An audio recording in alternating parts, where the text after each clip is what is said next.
is currently still moving well north and southbound for those taking Florida's Turnpike. If you see traffic problems, make sure to call the Valvoline Instant Oil Change Traffic Tip Line at 866-676-8477. With traffic, I'm Samantha Canning.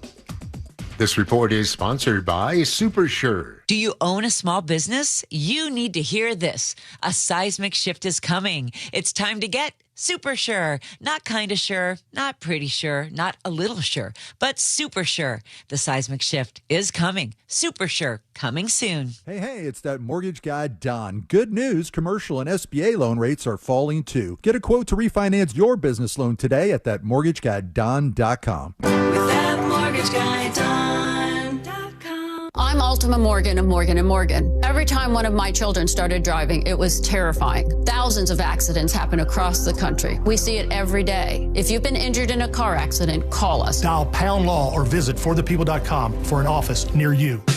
Hey Orlando, Joe Rossi here for Greenway Kia. This may be a short month, but it could be a big one for your trade. Trade values can vary by thousands depending upon where you go. But at Greenway Kia, over 40 Greenway dealerships compete to buy your trade. And that competition could mean up to $10,000 over Kelley Blue Book fair market value. Shop one of the area's largest Kia inventories at greenwaykias.com. We make the deals other dealers won't. I'm Joe Rossi, and I want to see you in a Greenway Kia. Negative equity refinanced expires 3/5/26.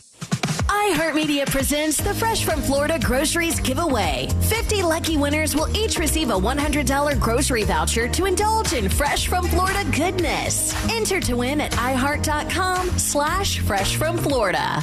We may be dealing with the cold weather right now, but before you know it, Florida's heat and humidity will be back, and we all know how that can drive up your energy bills. Renewal by Andersen's acclaimed replacement windows to the rescue because they're engineered specifically for our climate. And right now, during their free Window February event, when you buy 4 replacement windows or doors, you get the 5th free. It's a smart way to boost your comfort, protection, and energy efficiency all at once. Even better, many homeowners notice a difference immediately. Quieter rooms, fewer drafts, and AC systems that don't have to work as hard. And with 0 down, 0 payments, and 0% interest for 12 months, upgrading has never been easier. Here's what Kathy had to say about using Renewal by Andersen. Our windows look awesome. They did a great job on the installation. Highly recommend Renewal by Andersen.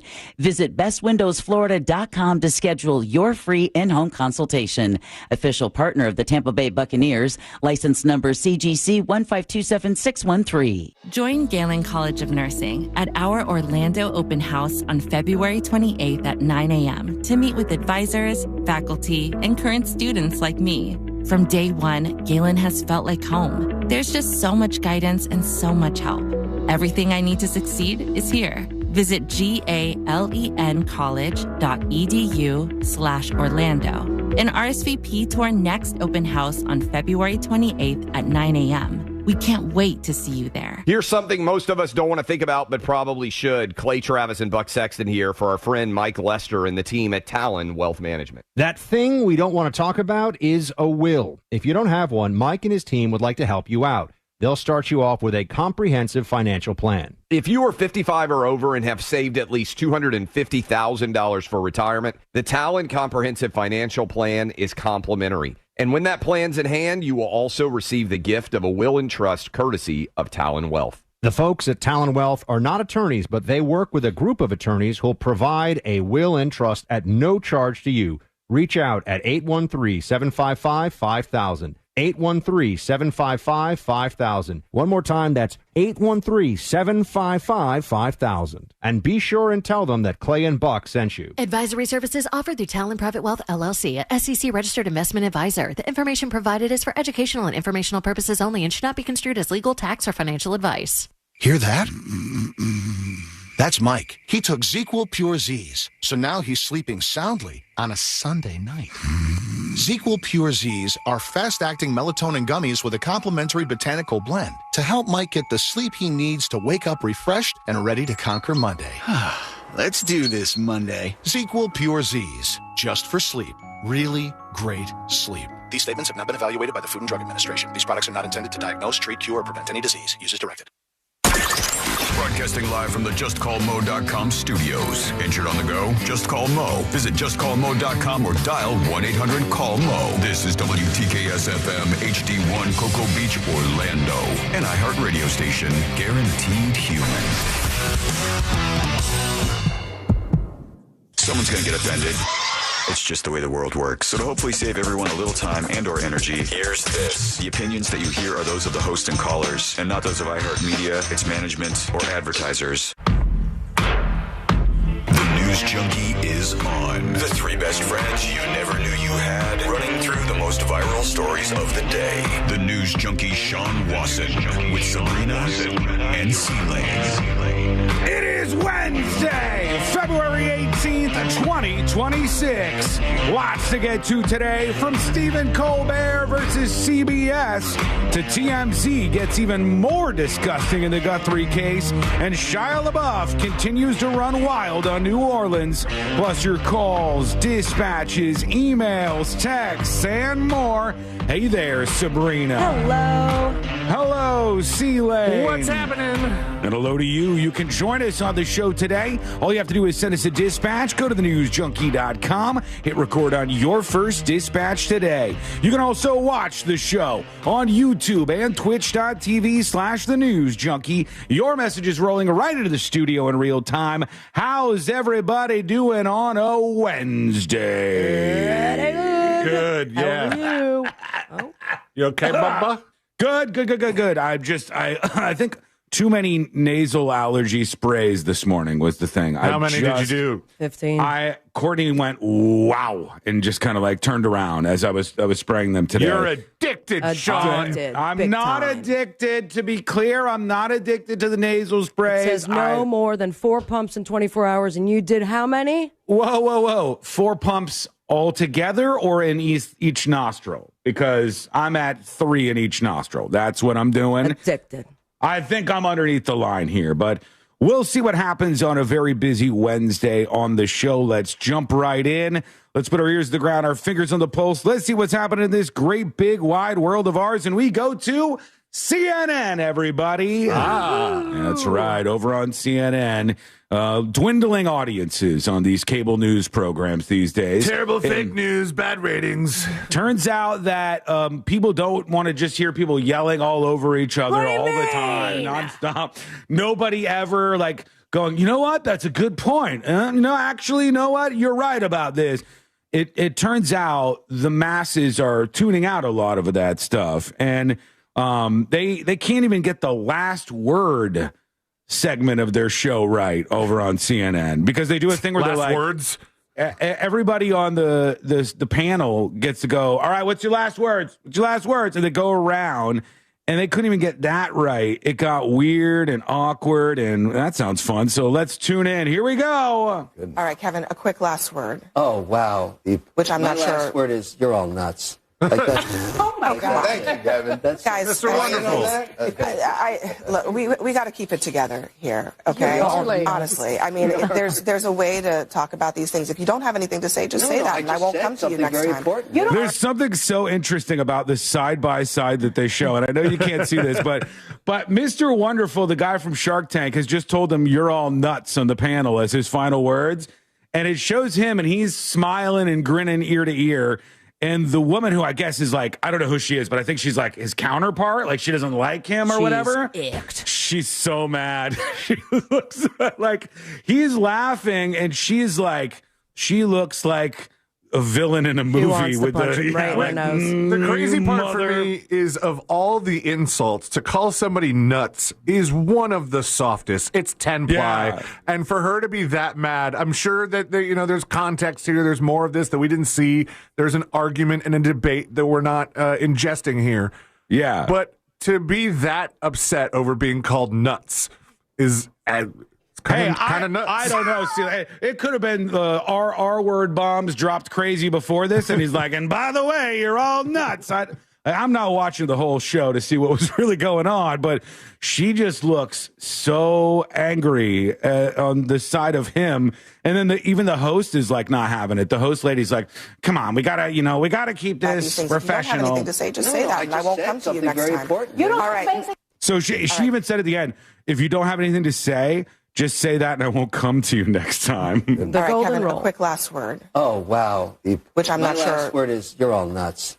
Like, that's just... Oh, my God. Thank you, Kevin. Guys, am I in on that? Okay. we got to keep it together here, okay? We are. Honestly. I mean, there's a way to talk about these things. If you don't have anything to say, just say that, and I won't come to you next They can't even get the last words right over there. So the side-by-side, I didn't realize she's directly in front of him, just burning a hole into his soul. You're right. I didn't see now if this other shot, she's got her arms crossed, too. And so she's not right at him. She's not even just doing the mean face. Like, you know, I always got the feeling, and maybe I'm wrong about this, for my oldos, my fellow oldos who are hanging out with the show today, back in the day on CNN, used to be a show called Crossfire. Yes. CNN? Or was that on MSNBC? No, I think it was CNN. Back in the MSNBC day, is a lot newer than CNN, I think, right? Yeah, just so all of you know, it didn't have to be this way. There was a show called Crossfire on CNN where they had like one side and the other side, and they fought, and it was all about like the blood sports of the political stuff going on. And that's kind of spun things in this direction. And then, of course, you had Fox News come out, and Fox News was like, we see an underserved audience, and we're going to go partisan directly to that audience. And then the response was all the other, platforms started to go, okay, we're going to go to another direction here. And everybody sort of had their audience that they were playing to. And it has ironically made everything so much worse. But back in the day on Crossfire on CNN, when Tucker Carlson and Carville or whoever, I don't know who he was across from, but when they were arguing about everything, I at least got the vibe that afterwards they would high five each other and maybe like have a drink together or something. And now, no, I think these people hate each other. I think the people around this table just detest each other. And maybe that's a snapshot of American discourse at the moment. Not a great one, probably, but maybe that's a snapshot of what's going on there. So let us know what you think on the show today. We have so many things to get into. Can't wait to get into the Stephen Colbert versus CBS stuff, because that escalated last night. CBS went at Stephen Colbert, and then last night on his show, Stephen Colbert went back at CBS. Fine. So they're like volleying at each other. Things are going well over there too. What I want to do, because some people get triggered by this, I don't know if it's like Stephen Colbert fans or people on one side of the political aisle or the other, but I want to try to a little bit later on the show explain from my perspective as like a broadcaster working at a company where this stuff is kind of coming down the pipeline right now, exactly what's happening here and what's going on in the back and forth. Also, remember, Stephen Colbert's show is almost over. Like he has, 3 months or something? March, April, May. He's got 3 months until they shut down that show entirely. So you have to remember there's a lot of puzzle pieces here. Oh, man, what would make a good prediction market bet is whether or not Stephen Colbert finishes the 3 months. Love it, and I wonder if it's up. I wonder if it's up on like Kalshi or, whatever the prediction markets are right now, because I do think that is a possibility that this gets ugly enough that they go, you know what, let's end this early. CBS probably does not want to do that because it'll not be great for them. You saw what happened to ABC with Kimmel, right? I'll say ahead of my whole spiel a little bit later on, Colbert probably does want that to happen. Yeah. Colbert probably does. Why wouldn't he? Go out with a bang. Yeah, he has 3 months left, and then he's probably going to field offers from places like Netflix or whatever. And I would think he would probably want some big explosive ending as opposed to like a whimpering out. So I don't know. I'll explain that. Hopefully we can clear some of the triggering stuff up a bit later on in the show. But right now, here's the other clip that I wanted to play here at the jump. And I haven't seen race car news go this viral. I haven't seen NASCAR news, Daytona 500 news go this viral without a crash where somebody dies. I haven't seen this before, and it's all about the Michael Jordan ass-touching thing, and I'm like, what? The NASCAR people, they can't get any love. It's never something good that brings them into the mainstream. It's the excuse me, if you've listened to the show at all, you know I'm not very good at sports. Bubba Watson, his controversy where he said there was like a noose on one of the doors at the racetrack, and then they said no, these are like common pull ropes for these things, and that turned into a big viral story. That's not great for NASCAR. Deaths, a driver dying, that goes absolutely mega viral. That's not great for him. This is the kind of stuff that busts NASCAR to the mainstream, and it sucks. It must be so unbelievably frustrating. So TMZ, an outlet that I'm losing any fraction of respect I had for by the day and the moment, not even by the hour anymore, but really by the moment. TMZ is out there, and Tyler Reddick, who is the guy who I guess won the Daytona 500, he is on Michael Jordan's racing team, Jordan's 23XI racing team. And by the way, real quick, it's Bubba Wallace. Oops. Bubba Wallace. Watson is a golfer. Minus Bubba point. Wallace is the NASCAR driver that was in the controversy. Thanks for cleaning that up. But so they asked this Tyler Reddick guy, the guy who won the Daytona 500. Told you I wasn't good at that.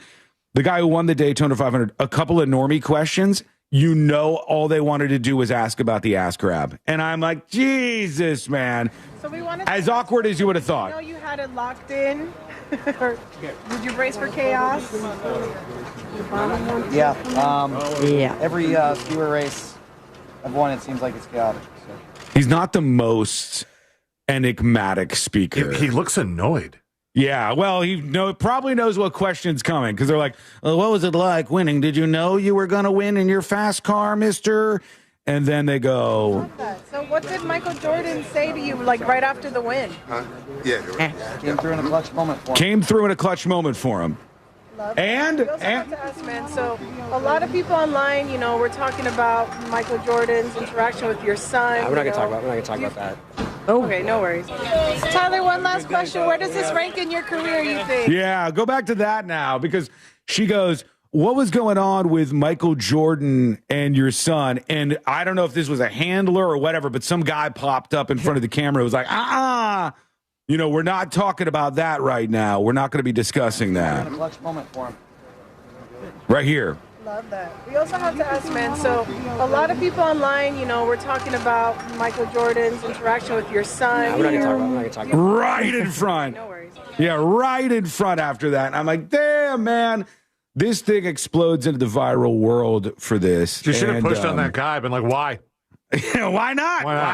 Who are you covering up for? Yeah, this guy. You're just as bad as Epstein now. And it's like, oh, yeah. I think this was all like this giant misunderstanding that sucks for everybody involved. That really shows you what happens in modern day with the internet, with people operating with limited information, with people then getting very upset about things with limited information. And then the lie spreads much further than the truth does. And it's just got to be a frustrating thing. I would be so irritated if I was Michael Jordan or anybody in that position right now. You made a joke, but I feel like there are people online who the Epstein files are doing stuff to people. Mm-hmm. The whole story in general. And there are people who comment on this situation and go, look, they're doing it right in front of our faces. It's happening again. The billionaires. Yeah. And now we're at a point where usually it's just one side, of these like fringe 10% of political people on the left and right. It's usually just one side that's like a beehive just buzzing about whatever thing they're mad about at that moment. But this is now a thing with the Epstein files and then the Michael Jordan and these kind of touching things. It's now like the right-wing people think there's pedophilic cults running the country, and the left-wing people think there's like sexual trafficking of minors going on by powerful people in Washington and elsewhere. And so it horseshoe theories joins together, and it becomes even more people yelling about this stuff because all the crazies, all the political people are united and just being like, what's happening here? It must be frustrating. I'm sure it is in the middle of that. A couple emails real quick to get us started here on the show. Charles emails tipsofthenewsjunkie.com, and he says, an ash scattering incident story for you here. That was big. All right, what do you got for us? This was after, speaking of the Daytona 500, the other sideshow story from it was the guy who tried to throw somebody's ashes out as the cars crossed the finish line and ended up going all over him and the crowd. This person, Charles, says, this was probably 15 years ago when I lived in Daytona. I used to surf at the Main Street Pier often. I was on the north side of the pier one day, and the current was going north, and the wind was blowing slightly north. There was a big group of people in black clothes, and they walked out of the pier and just dumped their loved ones' ashes out. There was a big group of surfers directly to the north of the pier, and it all came straight at us and landed on us. Everybody started cursing them out and flipping them off and telling them they hope their loved one went to hell. Okay. It's a little brutal there. I mean, I get you were upset, but, the hell thing might be a bit much. Let's see what else here. Bootsy emails tipsofthenewsjunkie.com and says, have you seen this? Neighbors. It's a new show on HBO. Oh, love it. There's only one episode, but I'm a fan. Everyone on it is nuts. The first episode covers Whoa. Calling people nuts, man. Yeah, you're not supposed to do that. Settle down. I won't go to you, Bootsy. I won't go to you if you're going to speak like this. The first episode covers some hicks fighting over horses and land, as well as public versus private beach fights. A guy in a rubber mask, Backstreet Boys, QAnon, Hobbits, completely unhinged. It's on HBO. Happy watching, says Bootsy. I did watch the first episode of this Neighbors show. Fascinated by it. It's so great. And she's right. Everyone's crazy. And it's so well done. I'm like, how did you find all of these people? My favorite part is, Sealand, I don't think you've seen this. I have not. My favorite part is, Sabrina, where they use 3D cameras. And there's a way that they're using 3D cameras to create a particular shot when the people start fighting with each other. Like the guy had a 3D camera on the beach and they kept going back and forth between him and the guy. Oh my God. And the faces that they. Yeah, it's so great. Oh, so funny. Everybody's mad at each other and they're all fighting, just like the CNN table, just like all these reporters. And this is like neighbors fighting in real life. And it's hard when you're watching to pick I think this person's right or that person's right. They're just kind of people fighting. And you go, God, guys, should you maybe just stop doing this? It's great. I like it. I want to see more. I'm with you, Bootsy. This is real people? Yeah, it's real. It's real. I forgot who's behind this. A24. Is it? A24. Is this their first company. show? Maybe. I don't know. I mean, I know them from the horror movies and thrillers and stuff. But A24 is behind this. And they just go out and find neighbors that are fighting about stuff. Like they found one where they're way out in the sticks and they're fighting over horses going onto each other's property. And on one side, the guy is like a TikToker who has 2 million followers who's feeding into the drama. And on the other side, the guy, even though he's living out in the sticks, he's like this QAnon obsessed prepper, crazy prepper guy.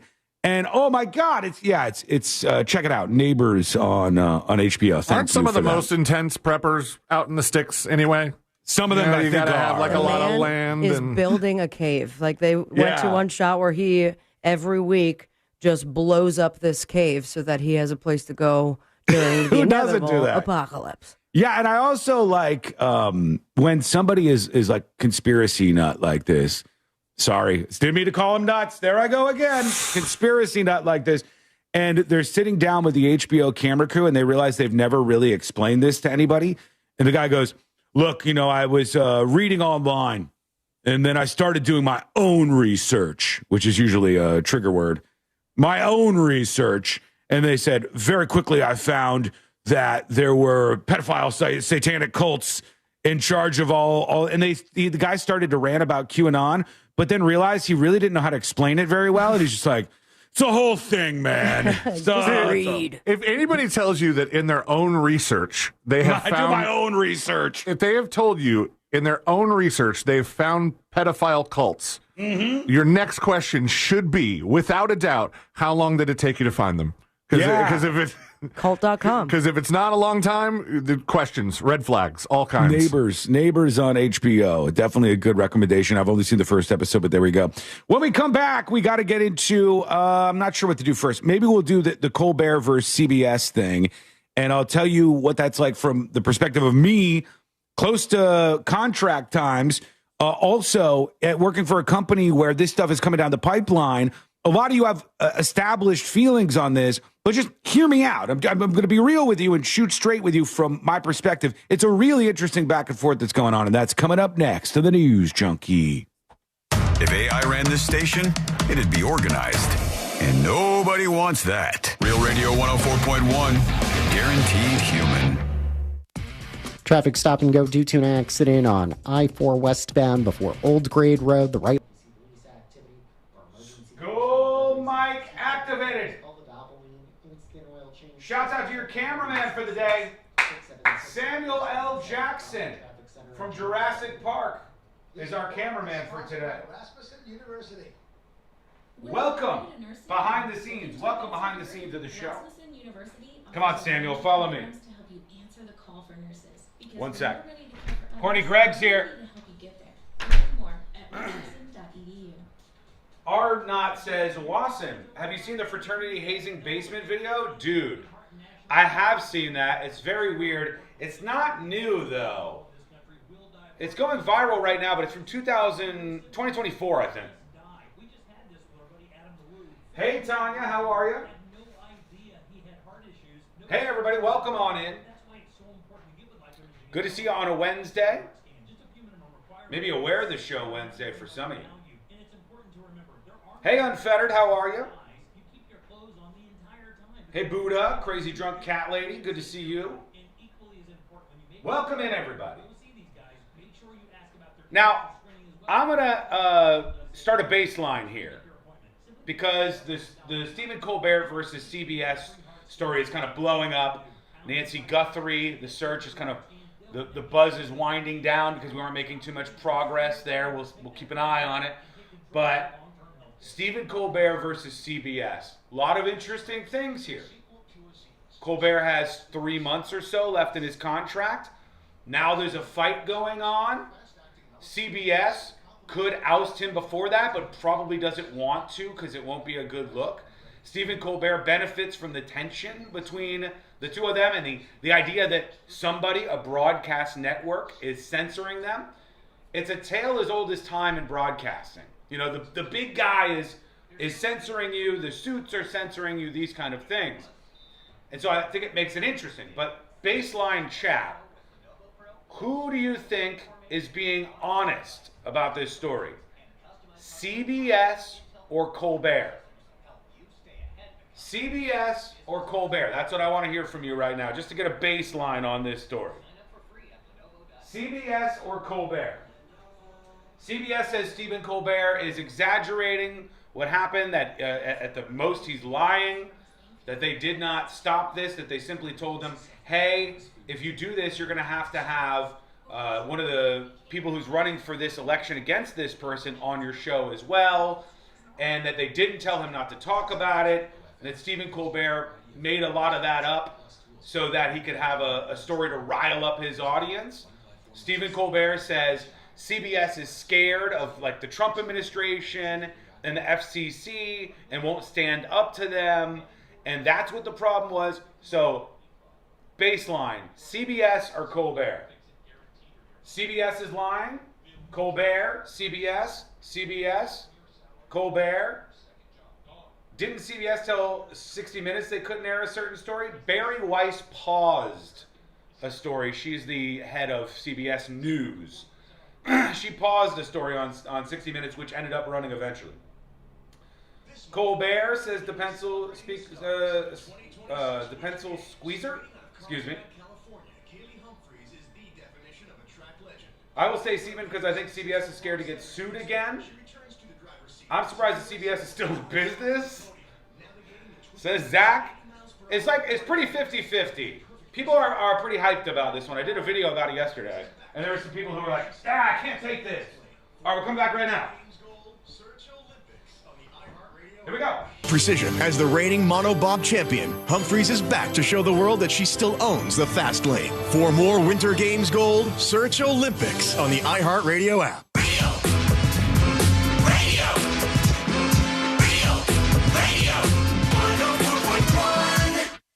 Because you're never too old to learn something stupid. This is the News Junkie.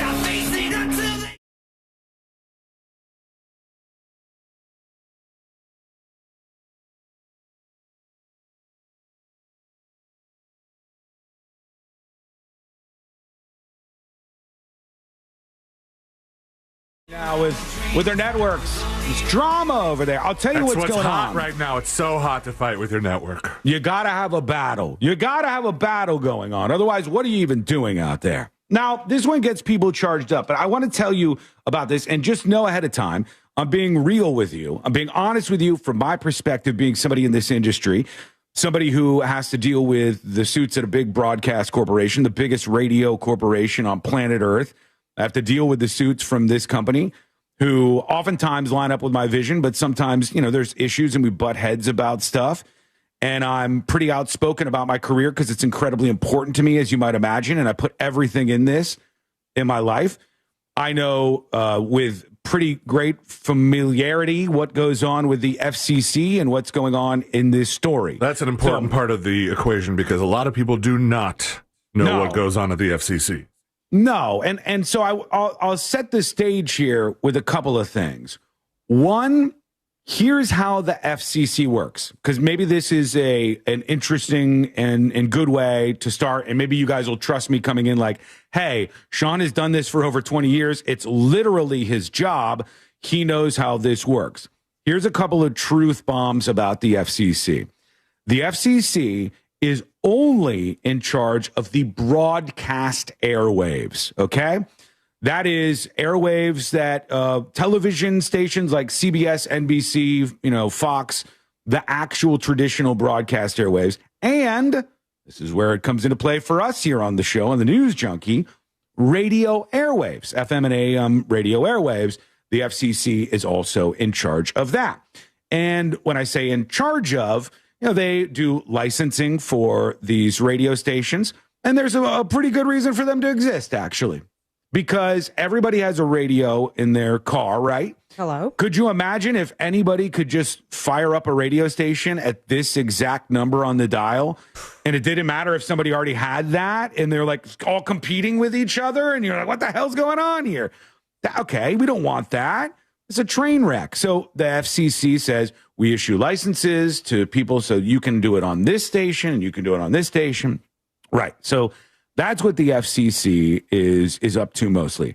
Now, this is the big one, the juicy, gossipy one for most people. The FCC is also in charge of what you can and can't say on those public airwaves. But most people don't really know how this works either. I'm not trying to talk down to you. I'm just saying, like, imagine it was your job and you were explaining you're it to me. mansplaining the FCC. I'm not radio-splaining. Maybe I am. But I'm saying, like, if you, whatever your job is, you might explain it to me and go, look, I know from experience this is how it works. So the FCC controls content, for the most part, on radio stations and broadcast TV stations. Now, after a certain time, late at night and, overnights, you can pretty much do whatever you want. You can say whatever you want. You can get away with sexualized or other types of content that you cannot say and would be a finable offense during the day on a show like this. There are certain words, certain phrases, more importantly, that if I say them right now, you, dolphin! I wasn't prepared for that. I got scared. I shook a little bit. May have peed a little bit, but we'll move on. You can't do that either, Sean. FCC. I just can't talk about it in depth. The FCC controls indecent language on airwaves just like this. Before, what is it, 10 or 11 o'clock at night? 10. And at 10 o'clock at night. Then I can say the T word. To 6 o'clock in the morning, and then you absolutely can say the T word. Now, the other thing that people don't understand about how the FCC really actually works is there's no, like, sheet of paper. Here you go. You don't say these words. Wait, Sean, George Carlin said, here's 7 words you can't say. None of this is an actual thing. All right, the FCC basically says, kind of like the Supreme Court on pornography, that they know it when they see it. They know indecent and profane and unbroadcastable content when they see it or hear it in this case. It is not about saying any number of words. In fact, you could probably say the F word. In fact, Bono has said the F word on a broadcast and didn't get fined. CBS or whoever it was that was broadcasting that didn't get fined because he didn't do the two big no-nos for the FCC. And I'll get back to how this gets into CBS versus Colbert in just a second here. But the FCC basically tells you you cannot be descriptive and profane and indecent when talking about sexualized things or bathroom functions. So if I was talking about, oh man, I went to the bathroom during a break and I got into some descriptive, can't do it. All right. There was a time when the FCC wouldn't even let Sabrina play that clip she just played. There was a time when they were like, no fart sounds. You're not allowed to do all of this. So is those kind of sexual and fecal and those kind of things, you cannot describe them in a titillating manner on television or broadcast, and the FCC will fine you if they do. So that's the basic point of what they do. They also control ownership and how many stations a company can own and various other things. Now, the FCC is incredibly outdated, about as outdated as anything can be. In fact, the issue at the center of Stephen Colbert versus CBS goes back to, and Celine, you could look this up, but I think like 1930 something, the fairness doctrine and equal time rules that came up almost 100 years ago or something. I think it was back in the 30s, but we'll see if that's right. Way back then, they said, hey, if you're going to have one candidate on your program and you've invited them on to speak, you have to offer up times to other candidates who are running in that election. So if somebody's running for the Senate in whatever state you're in, and you invite them on your show, you have to also offer an equal opportunity to other people who are running, so it's a fair situation for all possible candidates. Now, this is weird because it's old. Did you find out what year that was? Yeah, it was like one of the first rules before it was even called the FCC. It was in Section 18 of the Radio Act of 1927. So you were very, very close. It was 100 years ago. Wow. All right? These are rules from 100 years ago. 100 years ago. And that's why to many of you, this might seem stupid. And you're right. Okay? You're right. It is stupid. It doesn't make any sense. I can say whatever I want on the internet. I can have whatever candidate I want on YouTube, but I can't have them on broadcast. Can't have them on my broadcast radio show without offering up some time to whoever their competitor's on. Yes, that's it. That's the root of all of this, so that there's fair access to this broadcast, public broadcast programming for anybody who wants to run for office. So that's the idea. Now, there's been carve-outs if something is deemed as a news program, then they will allow them to cover things. So you could cover a story about like a Senate candidate without having to also offer up time to all of their opponents. But mostly if you're doing these programs, there are these rules. They have gone enforced from time to time, and it's kind of interesting. And I'll get past all of this in a second and onto the meat of it. But I just wanted to lay out the structure of this kind of battle for you. So the last thing is, these rules have been enforced, and people use them in the world of politics over the years. One time was when, and if I screw anything up, hit me on this, but I think when Kamala Harris was on SNL, Trump said, hey, what the hell? She's a candidate. We're actively in the middle of a campaign. You have to offer up equal time. SNL said, okay, go over to NBC. NBC offered up time to Trump to match this. Okay. I think it was during another broadcast that was of importance and gave him ad time. Sports or something. It wasn't SNL. Like SNL did not have to have him back on their program. I don't think there was time for SNL to have done that. This was like right before the election. That's more recent, so people know it, and then people will be like, yeah, this is Trump trying to get what he wants out of all this. But that's not the only time it's happened, and it's not the only time it's happened with SNL. Here's one where I'm a little loosey-goosey on this, but I think in the 20-teens, like maybe 2016 or something, there was a similar situation where Trump was on Saturday Night Live. And it was in the middle of a campaign. It was early on when Trump was running for his first term. And the Democrats complained to NBC, why would you have Trump on your program? We deserve equal time. And Bernie Sanders and other Democratic candidates got millions of dollars worth of ad commercials for their campaigns on NBC because of the exact opposite of this. All right? So I don't know the exact year on that, and let me know if you find that C-Lane somewhere, but I think that was around 2016-ish, and it was the total inverse of this. So it does happen that people in politics will push for this from time to time, and it gets them millions of dollars in free campaign advertising when the networks say, oh, shoot, we got to give you time too, right? So that's the core of all of what's happening here. I'm sorry if I'm droning on and that was boring, but that's just how the machinery actually works. Now, to what's actually going on in this case. Stephen Colbert is at war with CBS because he said he brought on this state Senate candidate or this Senate candidate on his show, recorded the interview and everything with this James Tallarico guy, and it was ready for air. And then CBS told him, you cannot air this. You cannot air this. And he told him if he doesn't air it, he also cannot talk about it. Stephen Colbert said, the CBS said, shut up, don't talk about this at all. CBS responded last night with this. Here's their statement. It's from Brian Stelter, the media reporter who looks like an egg. He said, this just in from CBS. The Late Show was not prohibited by CBS from broadcasting the interview with Representative James Tallarico.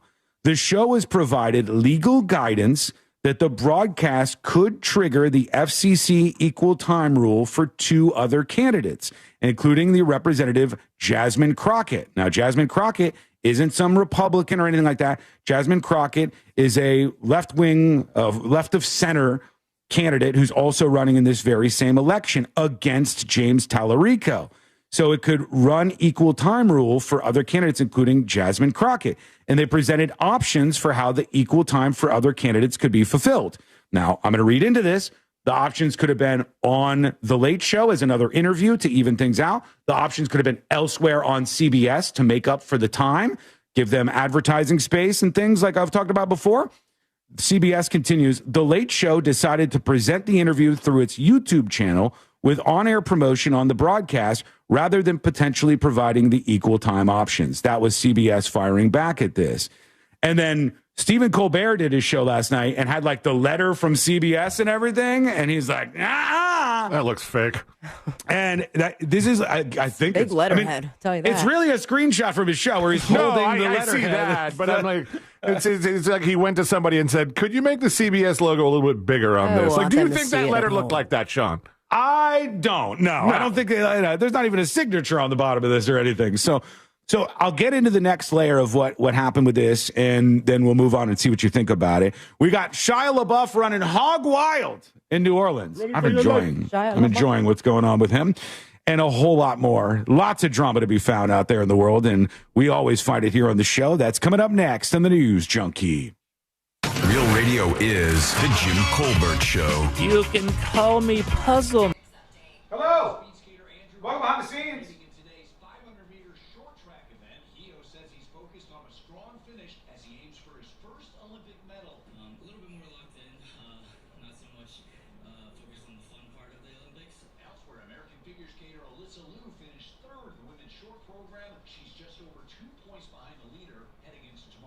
All right. How are we, chat? Welcome behind the scenes. This is what happens when the show is in a commercial break. We'll be back on the show. This is the show between the show. Skull mic, because there's a skull and a mic down here.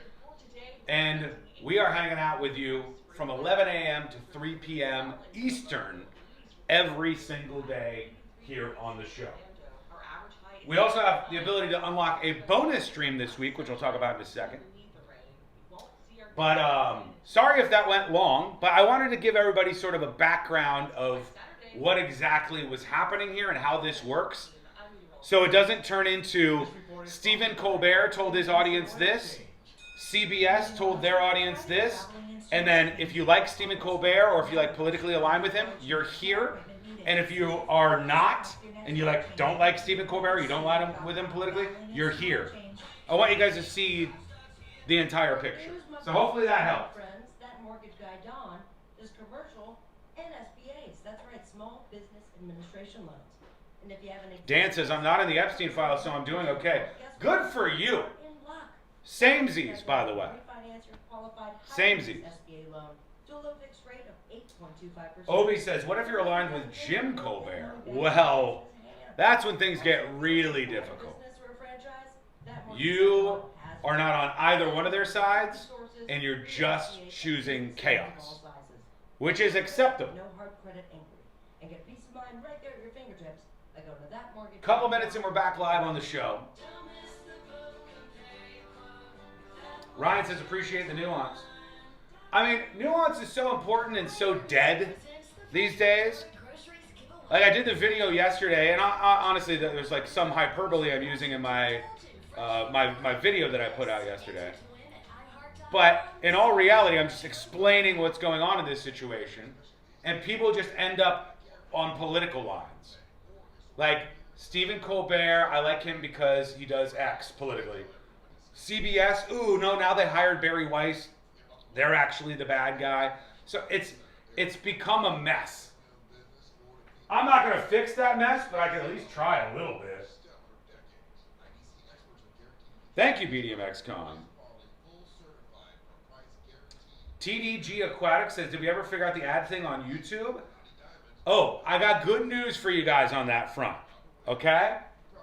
Right now, this very moment, the developer team for the newsjunkie.com is working on the live alert system on the website.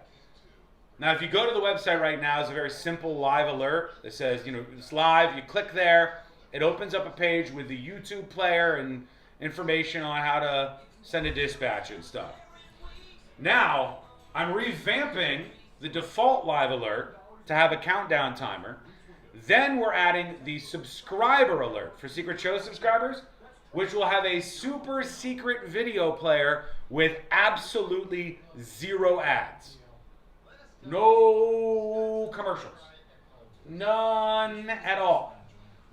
So another benefit if you're a Secret Show subscriber is you'll be able to have that secret backdoor feed to watch almost losslessly what's going on in the studio without those ads. And a Secret Show's live stream feed right on the website as well. So all that is underway right now. Fingers crossed, next week you can have access to that. All right?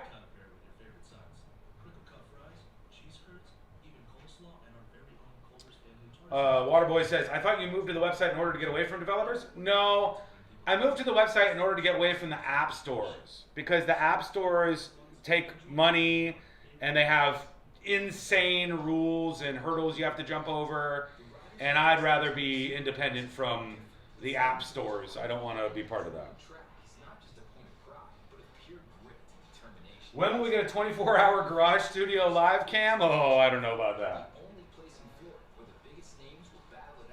I mean, maybe though. Could be a fun little feature, right? Then I gotta really worry about if I'm coming in here in my boxers or something. I'll never have any privacy in here.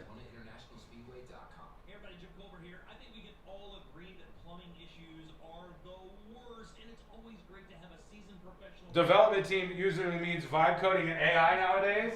It does, you're right about that, but not for me. The newsjunkie.com is all coded by a team of developers led by Amit, who is probably the most fantastically talented actual developer I've ever met in my entire life. There's nothing that he cannot do and his team cannot do.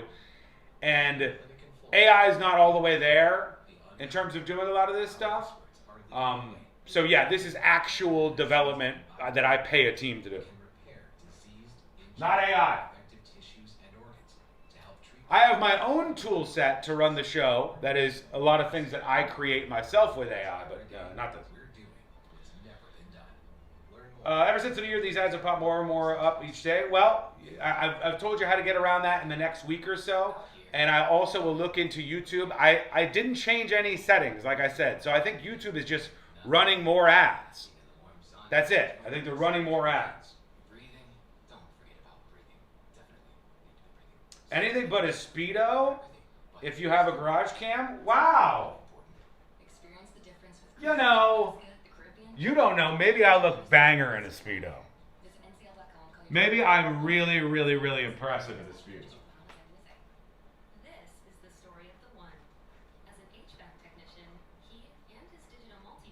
All right, here we go. We're coming back. So when a noisy office HVAC turns out to be a failing blower motor, he doesn't break a sweat. With Grainger's easy-to-use... By the way, no complaining, all right? I'm putting in a lot of extra work because I love you. I don't have to be talking during these breaks either. But I do it because I care. Here we go. Information, he selects the product he needs to keep everything humming right along. Call 1-800-GRAINGER, click Grainger.com, or just stop by. Grainger, for the ones who get it done.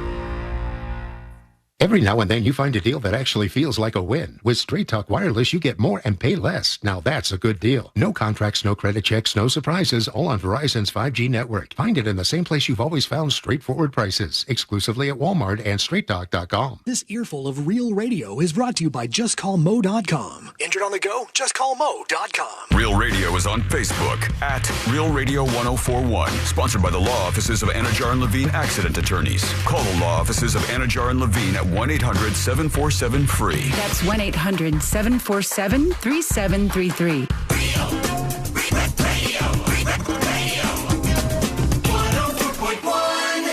When good things go bad, bad things make headlines. This is the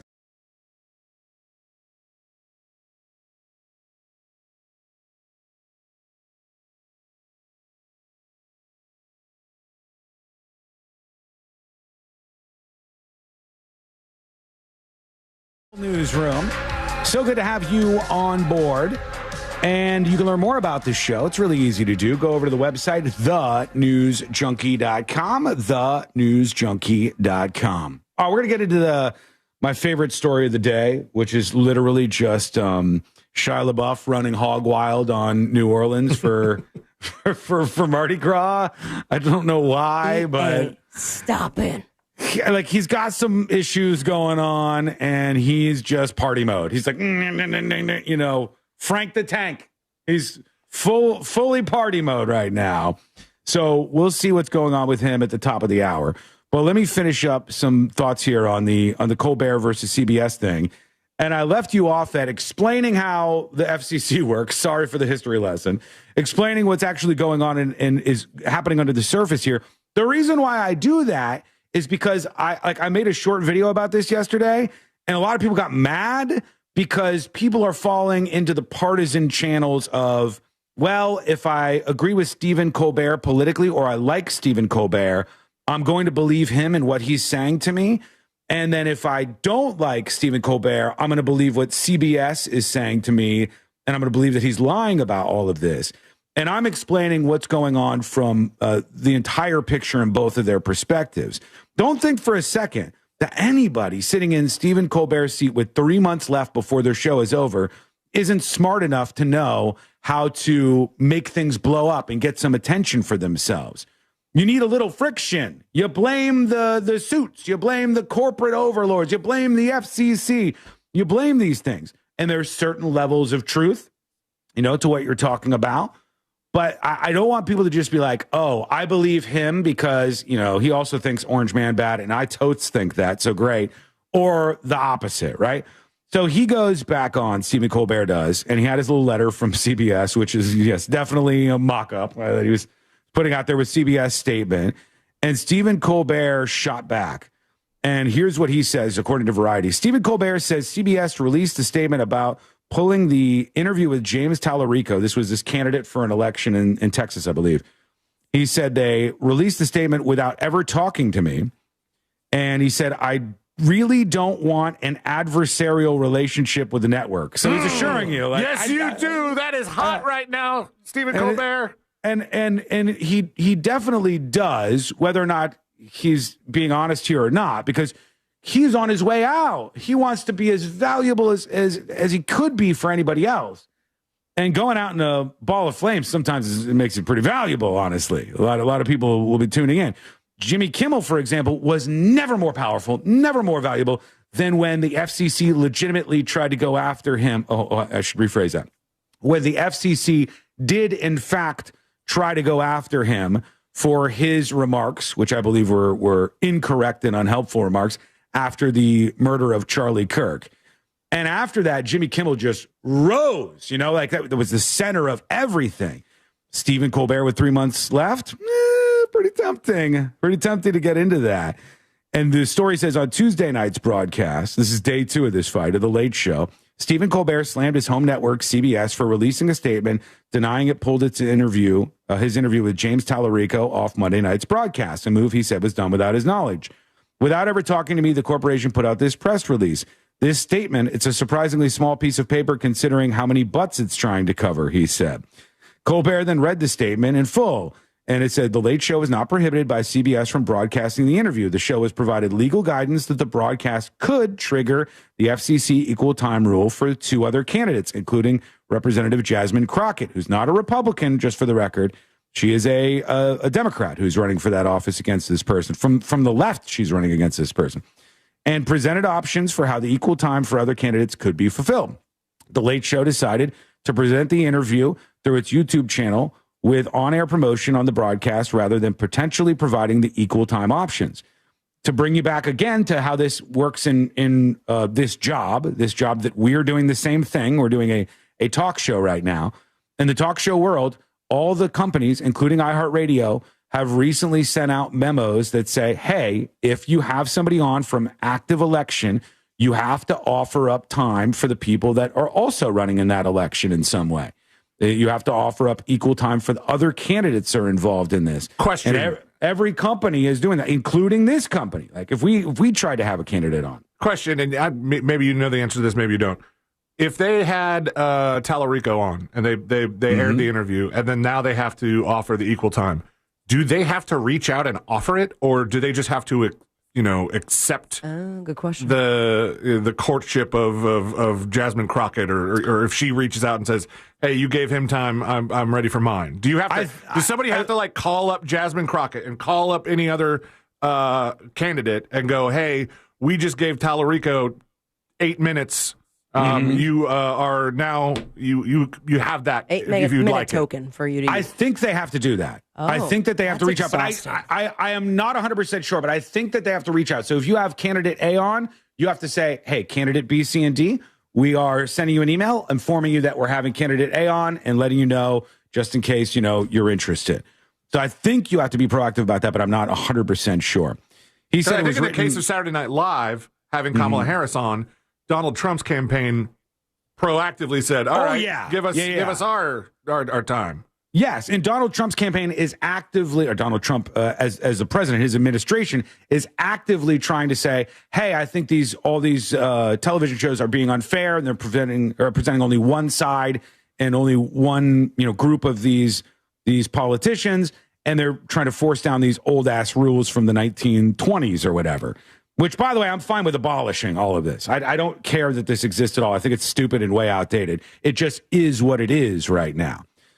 He says, fellas, I'm aware that we can book other guests, Colbert said. I didn't need to be presented with that option. I've had Jasmine Crockett on my show twice, he said. I could prove that to you, but the network won't let me show her picture without including her opponents. So I guess I'll just have to show you this picture of Donald Trump and Jeffrey Epstein instead. So here's the difference. He has indeed, he's being truthful about that. He has had Jasmine Crockett on his show. He has. But he has had Jasmine Crockett not when she was in the middle of an election. Right? So he's had her on before she was a candidate. Let's go to her to wrap this up. Here's Jasmine Crockett talking about this. We actually received a phone call, and that was a little bit earlier today. And in that call, they explained that they actually told CBS that they could go ahead and move forward with the interview of James Tallarico. They just needed to offer me equal time. I did not get a request from the Colbert Show to go on. As you know, I've been on Colbert multiple times. And frankly, if we would have gotten an offer, that would have been great. But we're in the middle of early voting. So I'm kind of focused on being in Texas at this moment. I don't know what to believe, that's for sure. But I got that phone call as I was out talking to voters. All right, there she is talking about this. And remember, she's not a Republican. She is a Democrat running against the guy that was interviewed by Stephen Colbert. And I think this is one more clip from her real quick. We did receive information suggesting that the federal government did not shut down this segment, number one. That is my understanding, that the federal government didn't shut this down. And we will do an official statement once we get another official statement that we anticipate is going to be coming. A little loud, I'm sorry. All right, so we will read what they say, and then we'll go from there. All right, she said, there's planes in the background. She said the federal government, according to her, she said that we got word that the federal government didn't shut down this segment. And she's been phrasing this like, hey, I think maybe I deserve some equal time on this network as well, because that's how she thinks this should work. So there you go. That's sort of the full picture on this. Now you can make up your mind and, do whatever you want with this. I'll tell you the last thing, it's not been bad for anybody involved, because I'm sure Stephen Colbert has gotten a ratings bump. And then check this out. Stephen Colbert's unaired because it was released on YouTube.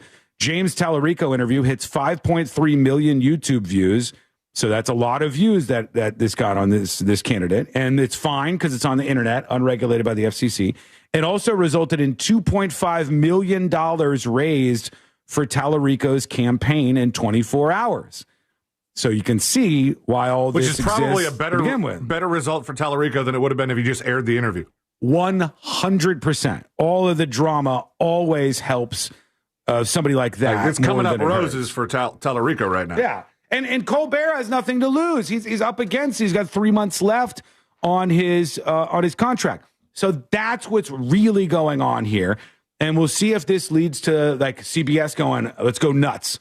Let's cancel the show before May, before it's scheduled to be canceled. Let's see how nuclear this goes back and forth. But at least I want you to be operating from a place where you know more about this. Right, when we come back, we'll get into the Shia LeBeouf fun stuff. I think one of the things Crockett said that was important was that the government didn't shut down the interview, because that's not what the FCC does. Even though there were people in the comments last night that were like, oh, the FCC, they issued a statement that said why they told CBS not to air it. And I'm like, I'm sorry, where's that statement? Because that's not a thing that they do. Yeah, not usually. There was something from the FCC. We might be able to look at this later in the show. When we come back, we'll swerve over to Shia LeBeouf running wild on New Orleans, and an update on that 13-year-old that got his neck slashed in Daytona Beach is just crazy. That's coming up next on the News Junkie.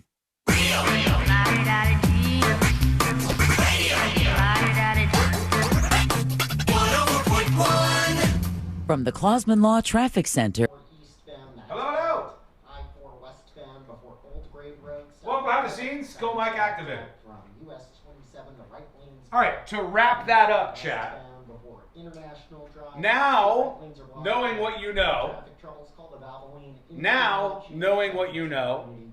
who do you think is being honest here? Stephen Colbert or CBS? I don't know if this changed your mind at all, if this changed and offered more information for you, but now, who do you think is being more honest, Colbert or CBS? Just put a bow on it, baby. Don't wait for hurricane season to start. Get ahead of the game. Just put a bow on it. With that new information, do you think Colbert is being more honest or CBS? CBS banned Kevin? Who's Kevin? You lower your energy bill because you're going to be more inside. Who's Kevin? Especially if you have Kevin! old windows like those single R.I.P. windows. And also, you will be protected in the event of a hurricane. Flat says, I still don't care. That's fine. You always reserve that right. Papa says, can't we all just agree that all late night shows are nothing more than cringe political cult stuff? Congressional sermons for those of the parties that cannot think for themselves? Yeah. And all of it has become very, very political. Clapter. It's a shame. I think it was probably doomed no matter what, but it's a shame. Bucky says Colbert is honest. CBS Crazy Bull S says Obi-Wan Kenobi. Hello, everybody. Thanks for joining in on the show today. We're swerving in another direction in just a moment because there's some chaos happening on the streets of New Orleans, which is something. Angel says, like Fox News? I mean, yeah. Do you honestly not see the difference between Fox News and a late night entertainment program? Maybe you're just messing around. Okay.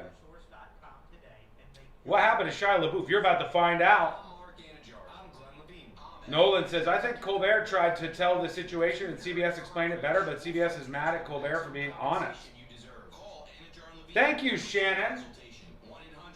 Thank you for the shirt, love. I used to not like these cut shirts, and I'm still not totally thrilled. Hello? Hi.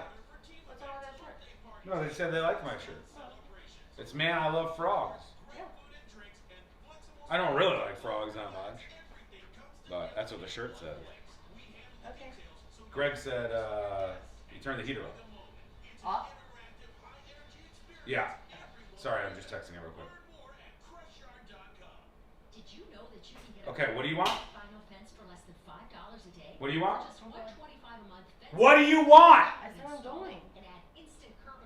Going to Publix? You're not going to Publix. Okay.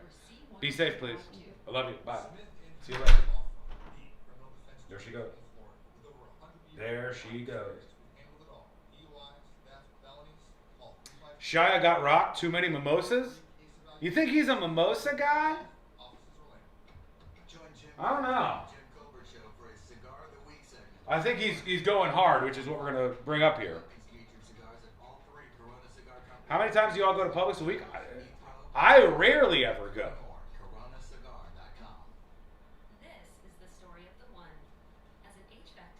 Why do you say Stephen is lying? Because Stephen Colbert is being dishonest, it seems, about the back and forth with CBS.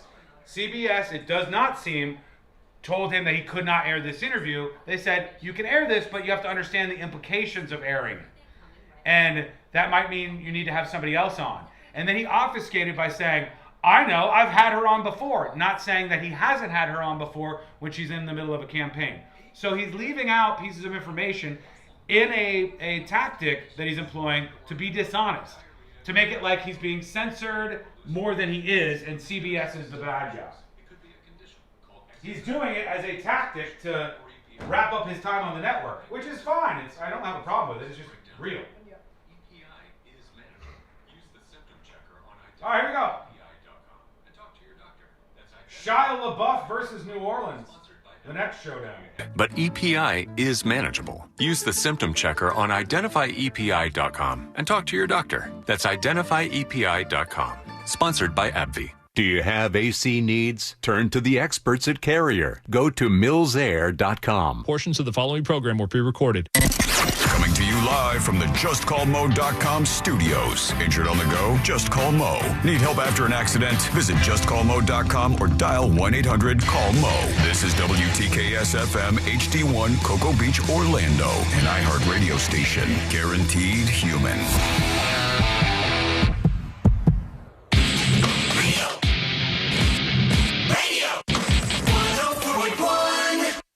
Story time with the three best friends you never knew you had.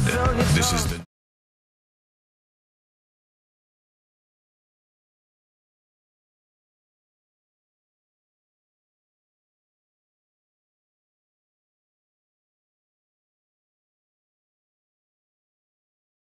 best friends you never knew you had, going through the most viral stories of the day. That's right. Forget the same three songs over and over and over. Hang out with us. Let's have some fun. Let's laugh. Let's think about things. Learn more about the show and even send a dispatch over on the website, which is thenewsjunkie.com.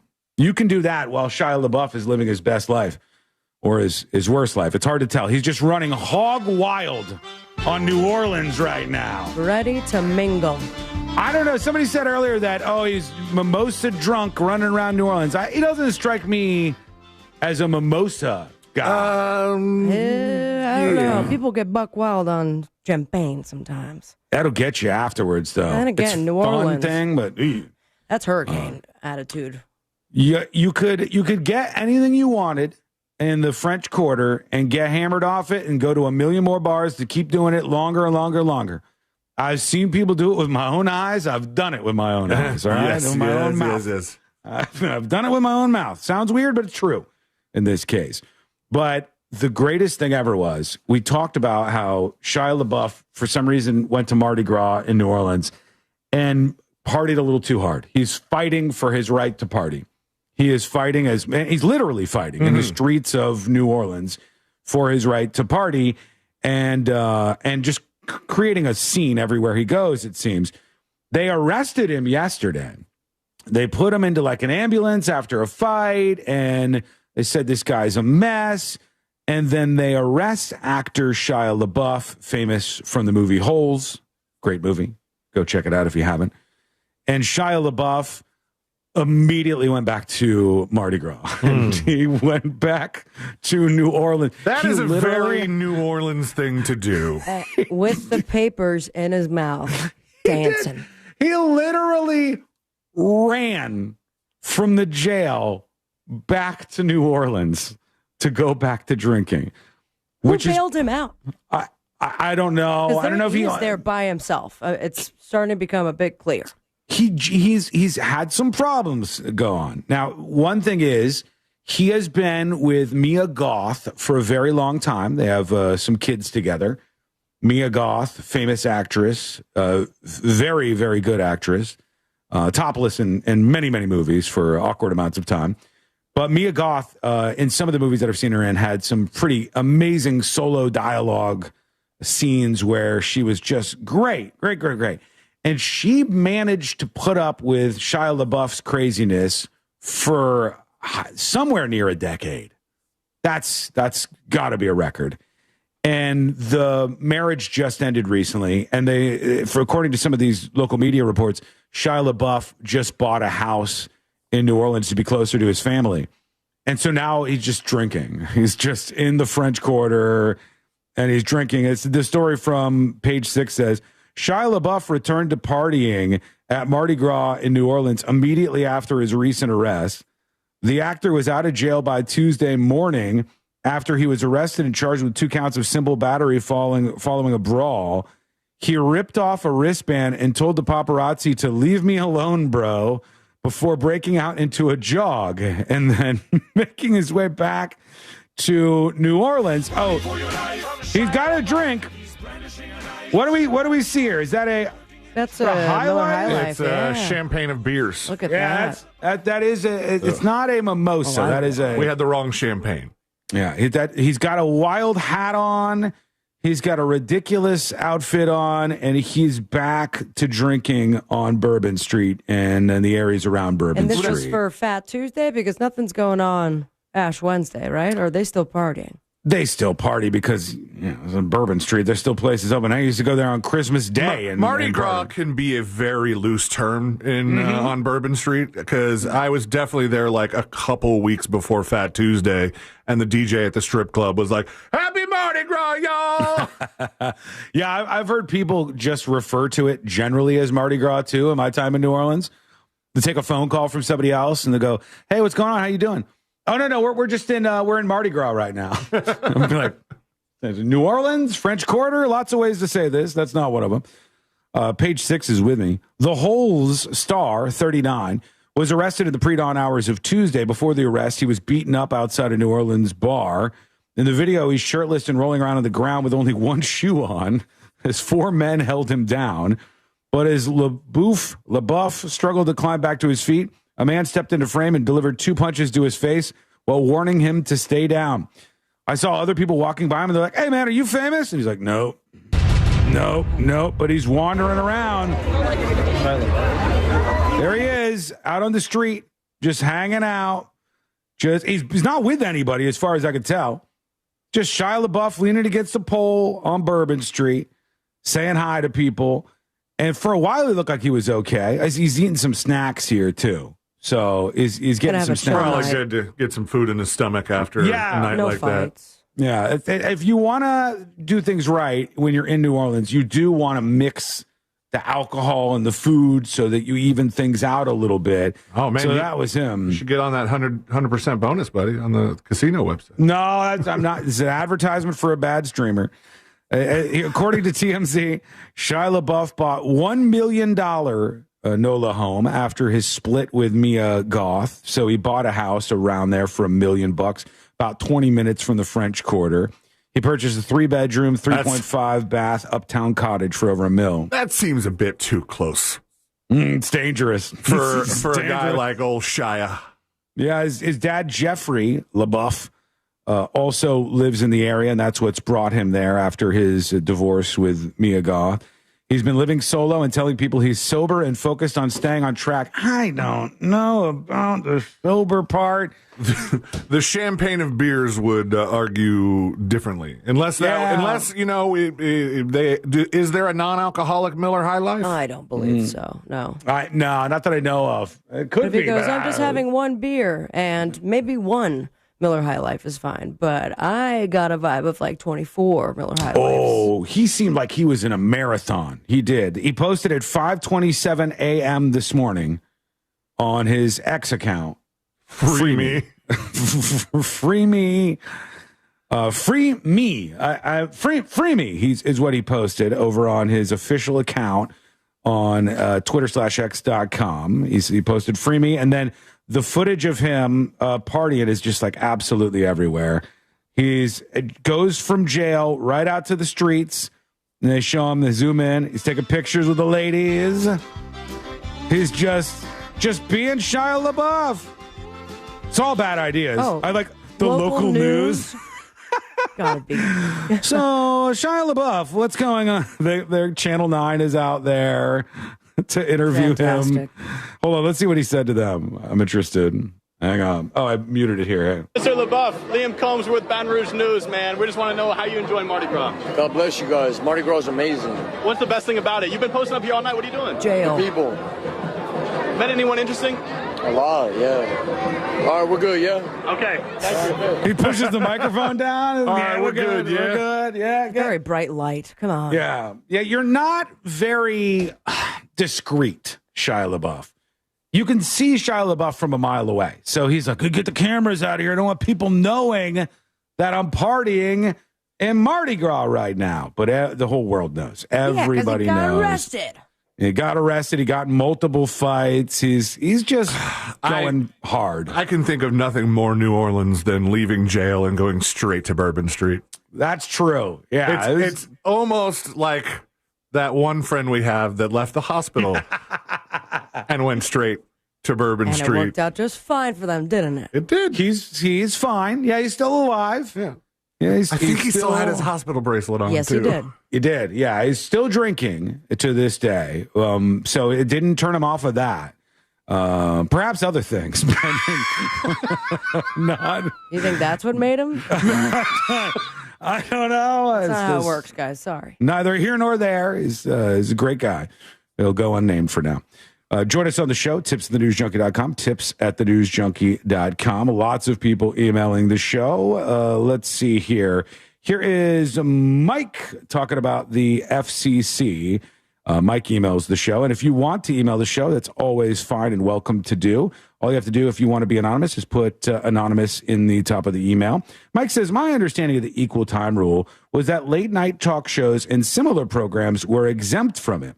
And it seems recently they have been tweaking the rules to encompass more formats for this regulation. And am I reading this wrong? Not really, Mike. No, there's been a carve out for entertainment for news programming more than anything. But the late night shows and like the daytime shows like The View and stuff, traditionally they've had a carve out for them.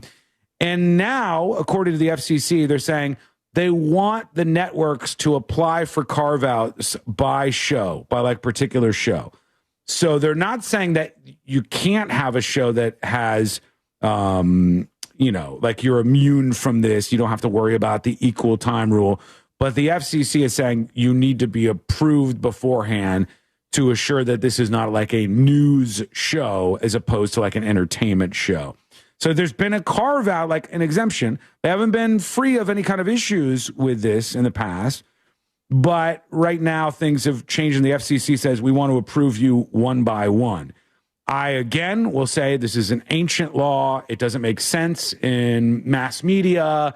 They should just get rid of it. Let's stop pretending like anybody is non-biased, non-partisan anymore. Everybody is everywhere. It's a huge problem. But I don't think this rule is what's going to fix it necessarily. However, I will stand my ground and tell you that Stephen Colbert is not being honest about what's going on here. And he has his own motivations in this picture. It's been an interesting thing to see. And I think he's doing a good job of blowing it up big and getting a lot of extra buzz before his exit on CBS. And that's a way better idea than going out with a whimper. That's never a good idea. Well, it seems very he said, she said. Like CBS made a statement, he made a statement. Mm-hmm. Somebody's not being honest. Will we ever know? I don't know. We're not behind the scenes. We're not privy to these calls. Jasmine Crockett weighed in. Everybody weighed in. And this is like the most traditional thing in the world as a broadcaster, going back to any kind of radio show host or TV host that have any controversy to them at all, is that you fight with the suits and you fight with the FCC and you rally your audience behind you. Those are just things there's just things that people do. Anonymous emails the show, tips@thenewsjunkie.com. I emailed 2 weeks ago about something that was about to happen in the world to take the focus away from the Epstein stuff and other missteps. And from this administration, he said, like ICE in Venezuela. I have a son that is being reassigned from their presidential detail to support military buildup halfway around the world. We all should hope and pray, if that's your thing, that the ongoing peace talks with Iran go well and do not fall through. Yeah, true. We're on the verge of another Gulf war that will forever change the face of the world and would have never had this happen if this administration didn't have such a hard-on for Obama and to nullify the nuclear deal his administration had in place, he says. Please keep up the great work and keep spreading facts, not lies, says Anonymous. Thank you, Anonymous, for the email. Yeah, I mean, look, I got the same take on all this stuff. I don't want any wars. I don't want people fighting over desert sand. I don't want a single American soldier dying for any of this crap for these loser countries that constantly go through this same kind of turmoil over and over and over and over again. I don't mean loser about the people. I mean loser about the folks in charge, and Iran in particular is what I'm saying. But I'm a no-war guy. I don't want U.S. soldiers dying in deserts. I don't want them dying anywhere for that matter. That's just me. We'll see what you think. Keep the emails coming in. Tips@thenewsjunkie.com. TIPS, tips@thenewsjunkie.com. Send a dispatch. Record yourself and get on the show over at thenewsjunkie.com. All right, we have an update on that 13-year-old that was attacked randomly in Daytona Beach that we mentioned yesterday. He's now speaking out. Let's see what he has to say. This is interesting, and it's coming up next on the News Junkie.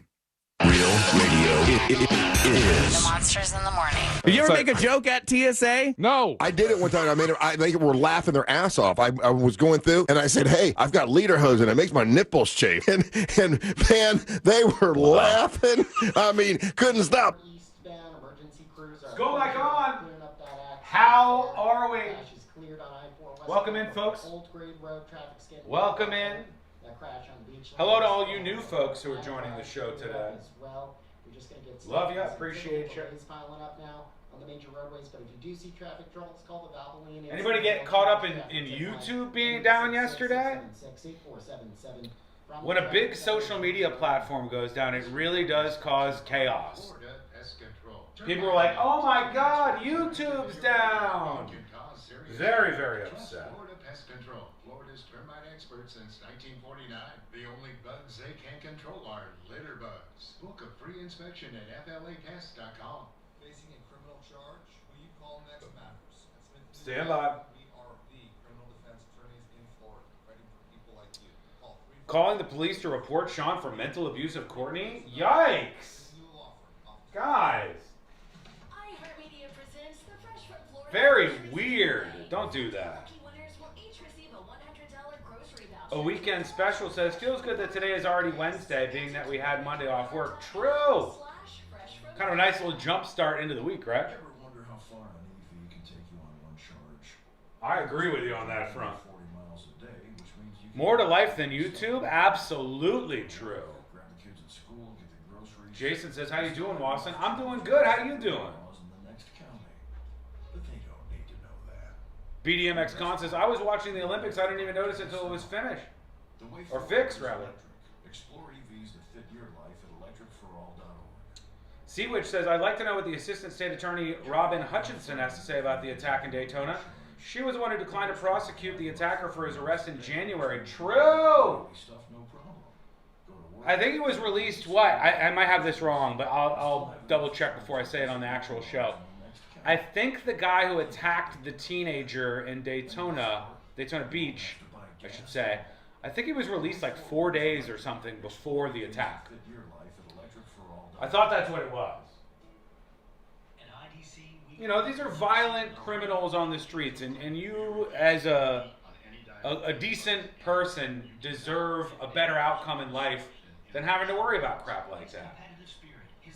And on some very simplistic level, there are good guys and bad guys, and if we find people that are repeatedly being violent, if we find people that are mentally ill and violent like this, we should get them the help that they absolutely need, and we should get them off the damn streets so that they're not harming random people like this. That is not a good idea to just release them like this. Bucky says, I was joking about calling the police. It was back when you were jokingly yelling at Courtney. You should not yell at her. She is so nice. I mean, you don't think I know she's nice? Come on. Come on, you don't think I know that? We know why they're let off easy, he says, or not. Cosidia said, I heard if you do not sign the contract that Delilah's coming to middays here in Orlando from 11 till 3. True. That's true. It's going to be gone country if I don't sign a deal. Gone country. AJ says, when YouTube went down, you could still watch channels you subscribe to. You should subscribe to the News Junkie on YouTube. True. And thank you. All I know, AJ, is when I saw people complaining about YouTube being down, I was trying to log in on my TV, on YouTube TV, on the YouTube app on my TV, and it had me logged out, and I was very confused, and I go, oh, that's right, YouTube is down right now. And then I just went to another platform. That's all it affected me. But I saw, it was interesting because I saw a live stream news thing, like live updates on a live stream on YouTube about YouTube being down. So there was a live stream with coverage about YouTube being down, and people were watching it on YouTube.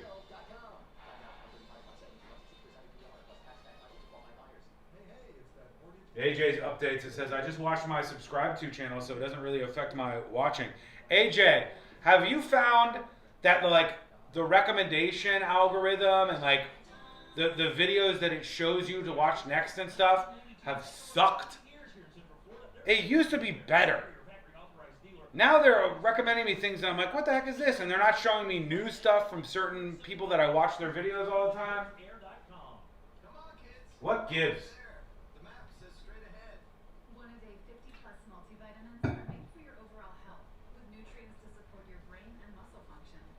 What gives? Sean, being alone in your room there, do you let it rip every now and then? Or you scare the listeners? Or scared the listeners will hear? My God! You think I'm farting in the studio? Chat, yes or no? Do you think I fart in the studio? Yes or no? Obviously it's a no. Don't say definitely. Don't say definitely. Can't do it in here. I'd be worried that it lingered. Wouldn't want that. We're coming back in 1 minute. Don't put up those yes signs. Look. Would I do this? Smells great in here. All right, here we go.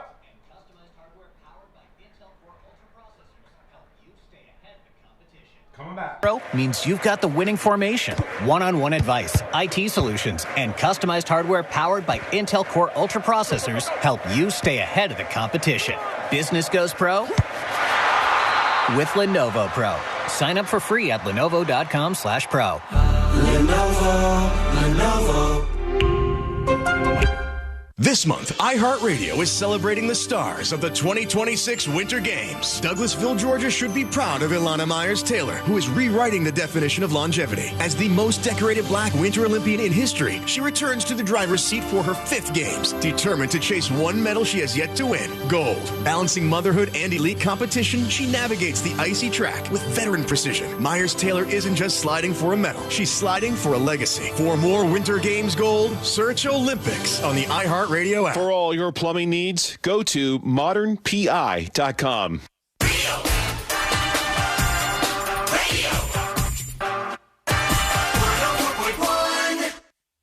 Send us a dispatch and join the ranks of the great 5 percenters.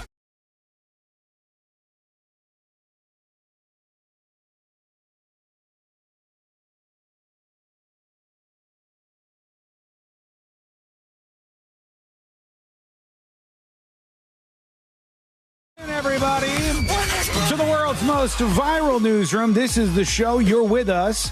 The 3 best friends you never knew you had, going through the most viral stories of the day. Learn more about all things happening around here at thenewsjunkie.com.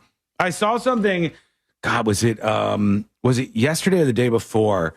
And it just made me go on a rant, and Courtney had to deal with it. God, poor thing. She has to deal with so many bonus rants that you guys don't have to deal with. And I was going through, and I saw that like there was this show anymore. Why do you think she's gone? She's out right now. Courtney. She used to listen. Now I see her Instagram stories. Whenever I see one, it's like a song on her phone as she's going for a walk. Then the walks get longer and longer. Yeah. It's just like, whole other podcast. Yeah. Anything but this, for God's sake. I don't blame her. So I was looking at these stories coming in about Costco. And there's there's a lawsuit underway about their rotisserie chicken and some people getting sick from salmonella. And I think there's a couple of lawsuits that have been floating around out there. But I saw this post that had gone mega viral.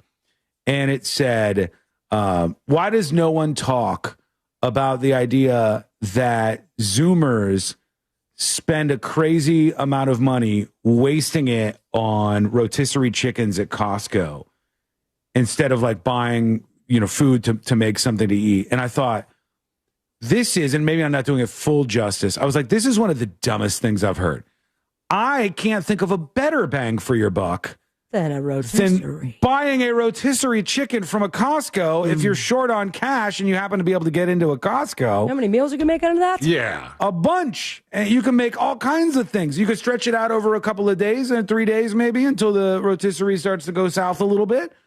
But I think it's a loss leader for Costco, in fact. But this person was saying, like, how could they? You're so stupid. You Zoomers. You don't know anything. You're wasting your money on these rotisserie chickens at Costco. They're literally the smartest bang for your buck that the store has. What are they expecting you to do? Go rotisserie it yourself at home? I maybe. And even then, I don't know that it would be cheaper. No. I think Costco legitimately loses money on this particular item. And the Zoomers and the millennials and everybody afterwards, they do make a lot of stupid mistakes, buying limos for their burritos and spending too much money on DoorDash when they don't have a lot of expendable income and wasting money on this or that.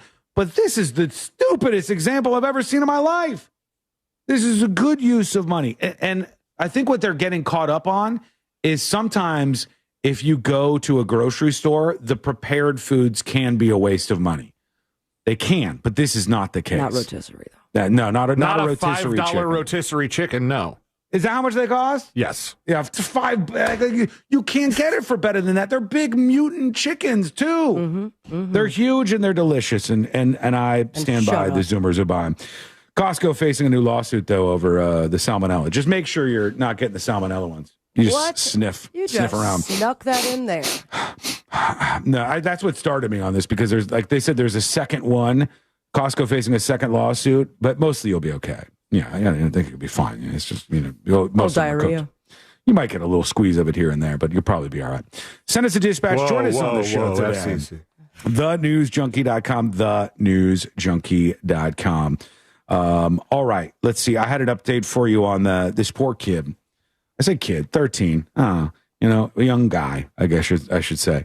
This 13-year-old who was in Daytona Beach. He was there for the Daytona 500. There's a bunch of weird stories around the Daytona 500. One was, and I didn't pull this, but it was interesting. There was a guy that they arrested who kept posting videos of him with some semi-automatic rifle firing it off. And he was like, "You're going to get it." And he's firing. "You're going to get it." And he kept saying that he had some sort of beef with the NASCAR folks, and they arrested him in the area.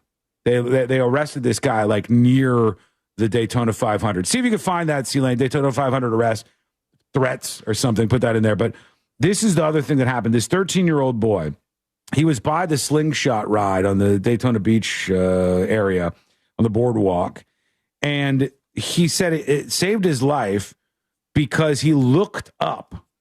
He looked up and was looking at the slingshot. And if he wouldn't have looked at the slingshot thing, it's famous for the videos of people, mostly women with larger breasts, on the slingshot, then shoots you up in the air and you're like, whoa, and people black out. He was looking at the slingshot ride.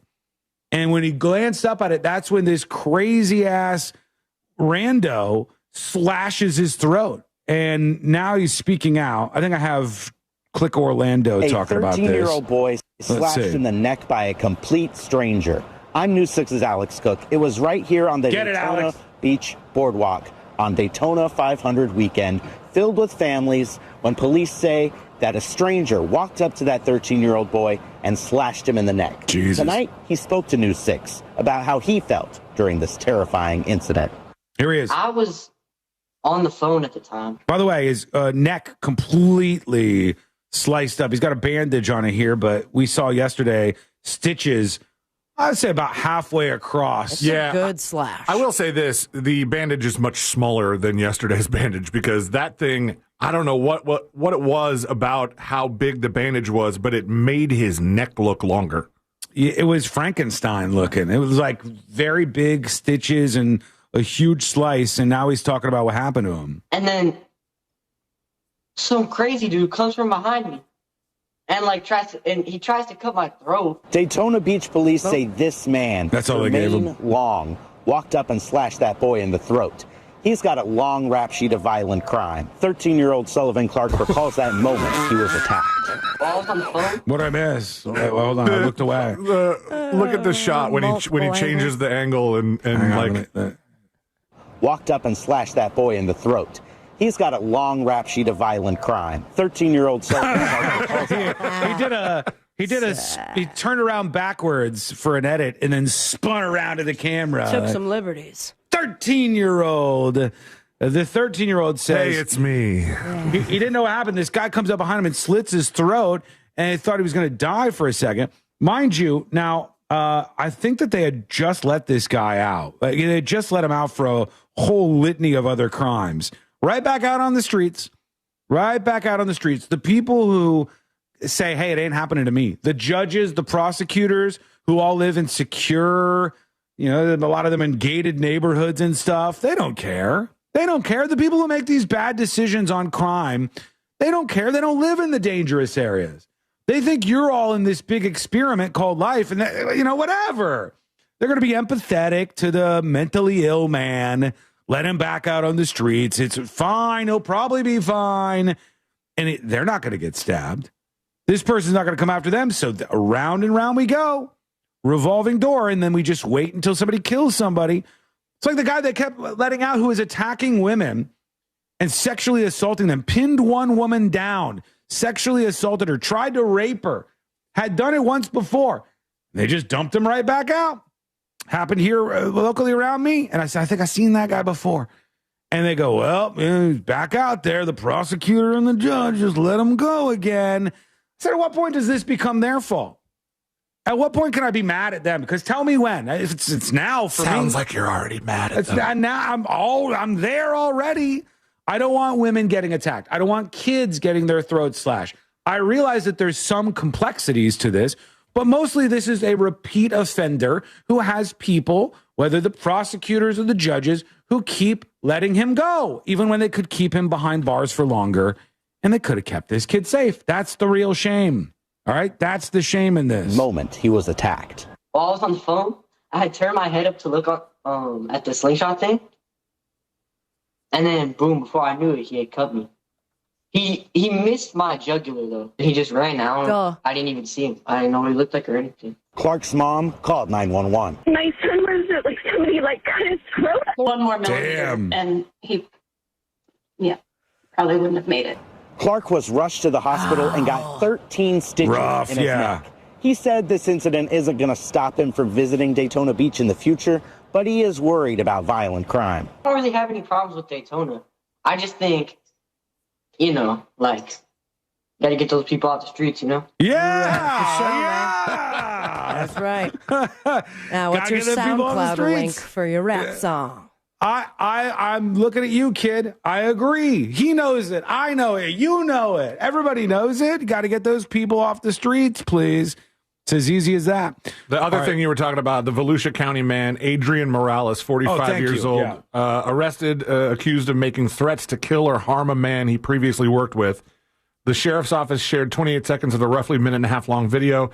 But according to the arrest report, in part of the video that wasn't shared, the man speaking, who they believe is Morales, says, "This is what's going to happen." Got all the sheriff's department, DEA, FBI, and the rest.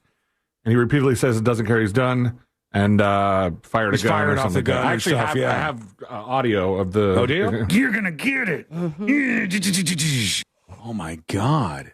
That guy sounds crazy. Get them people off the streets. He's nuts. If I'm honest with you, I don't trust that man for anything. One more time? Just here we go. You hear this voice? If you hear that voice, stay away. What's that last part? Yeah. Is that That's the gun. Gun? Oh, I think. Not me. I think whoever's doing that is doing a gun there. All right, when we come back to the next episode with Sabrina, what's coming up on the next episode? What's coming up on the next episode? Not news. Woman suing over life-altering injuries at a concert. Odd news. A Donny Osmond concert. Cardi B has announced some upcoming changes that can only be described as going lowercase b. Plus, less than 1 month after appearing before Congress to speak against high ticket prices, Kid Rock announces totally unaffordable VIP tickets. All that and so much more coming up on the next episode. And that is coming up next on the News Junkie. Coming up tonight on Real Radio at 7, it's a corporate time with Tom and Dan, brought to you by Gringos Locos and Modern. Folks, welcome in. Let's go, Mike. Activate it. Welcome behind the scenes. Let's have a little chit and a little chat, if you don't mind. Let's talk about goals, baby. Let's talk about goals. We had some people go through and gift secret shows yesterday, which is an excellent way to support the show and the studio, all things you see here. Spread the word. Gift secret shows. Knock that number down. It's at 22 right now.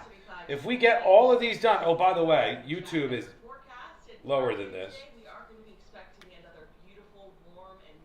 Okay, here's where we're at.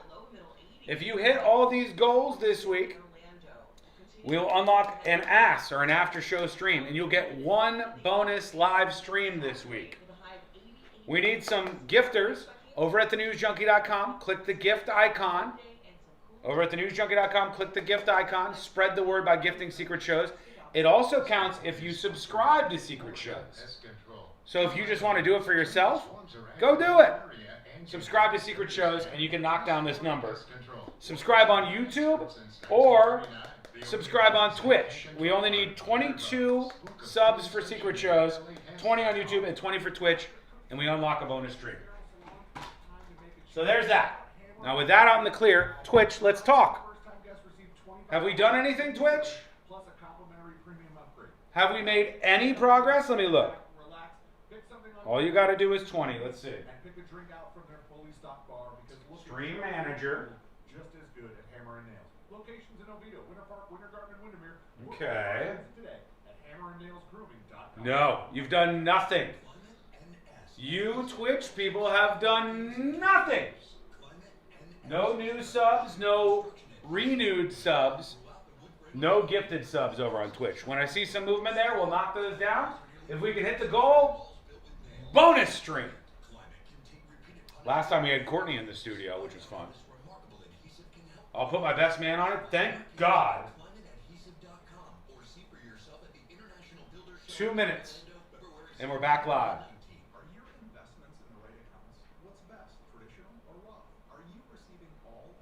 Hey, Eddie. Hey, Sean. Hey, Tam Jam. Hey, how are you? On YouTube, make sure you're a subscriber. Got another short video coming for you today. I try to do one on every weekday when we do a show.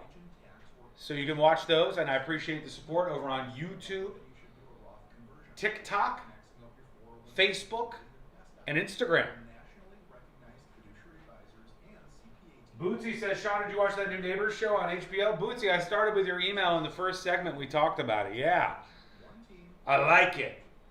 I don't know who to root for. Everybody's crazy. I like it. I want to see more. Kind of a bummer that there's only one out right now, honestly.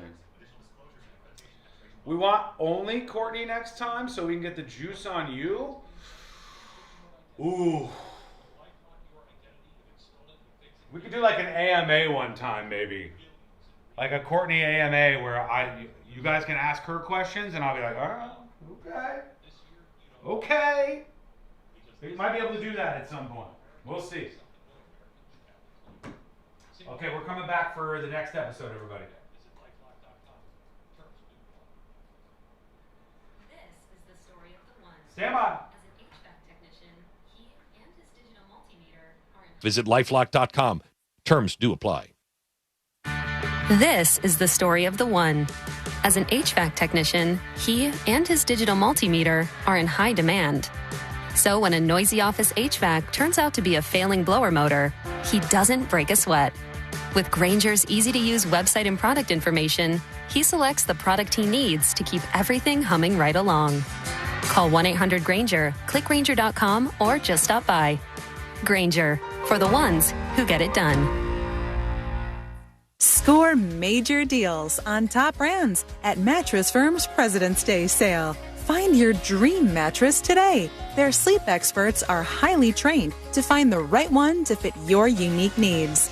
They make sleep easy. Real Radio is on Instagram at Real Radio 1041. Sponsored by the law offices of Anajar and Levine Accident Attorneys. Call the law offices of Anajar and Levine at 1-800-747-FREE. That's 1-800-747-3733.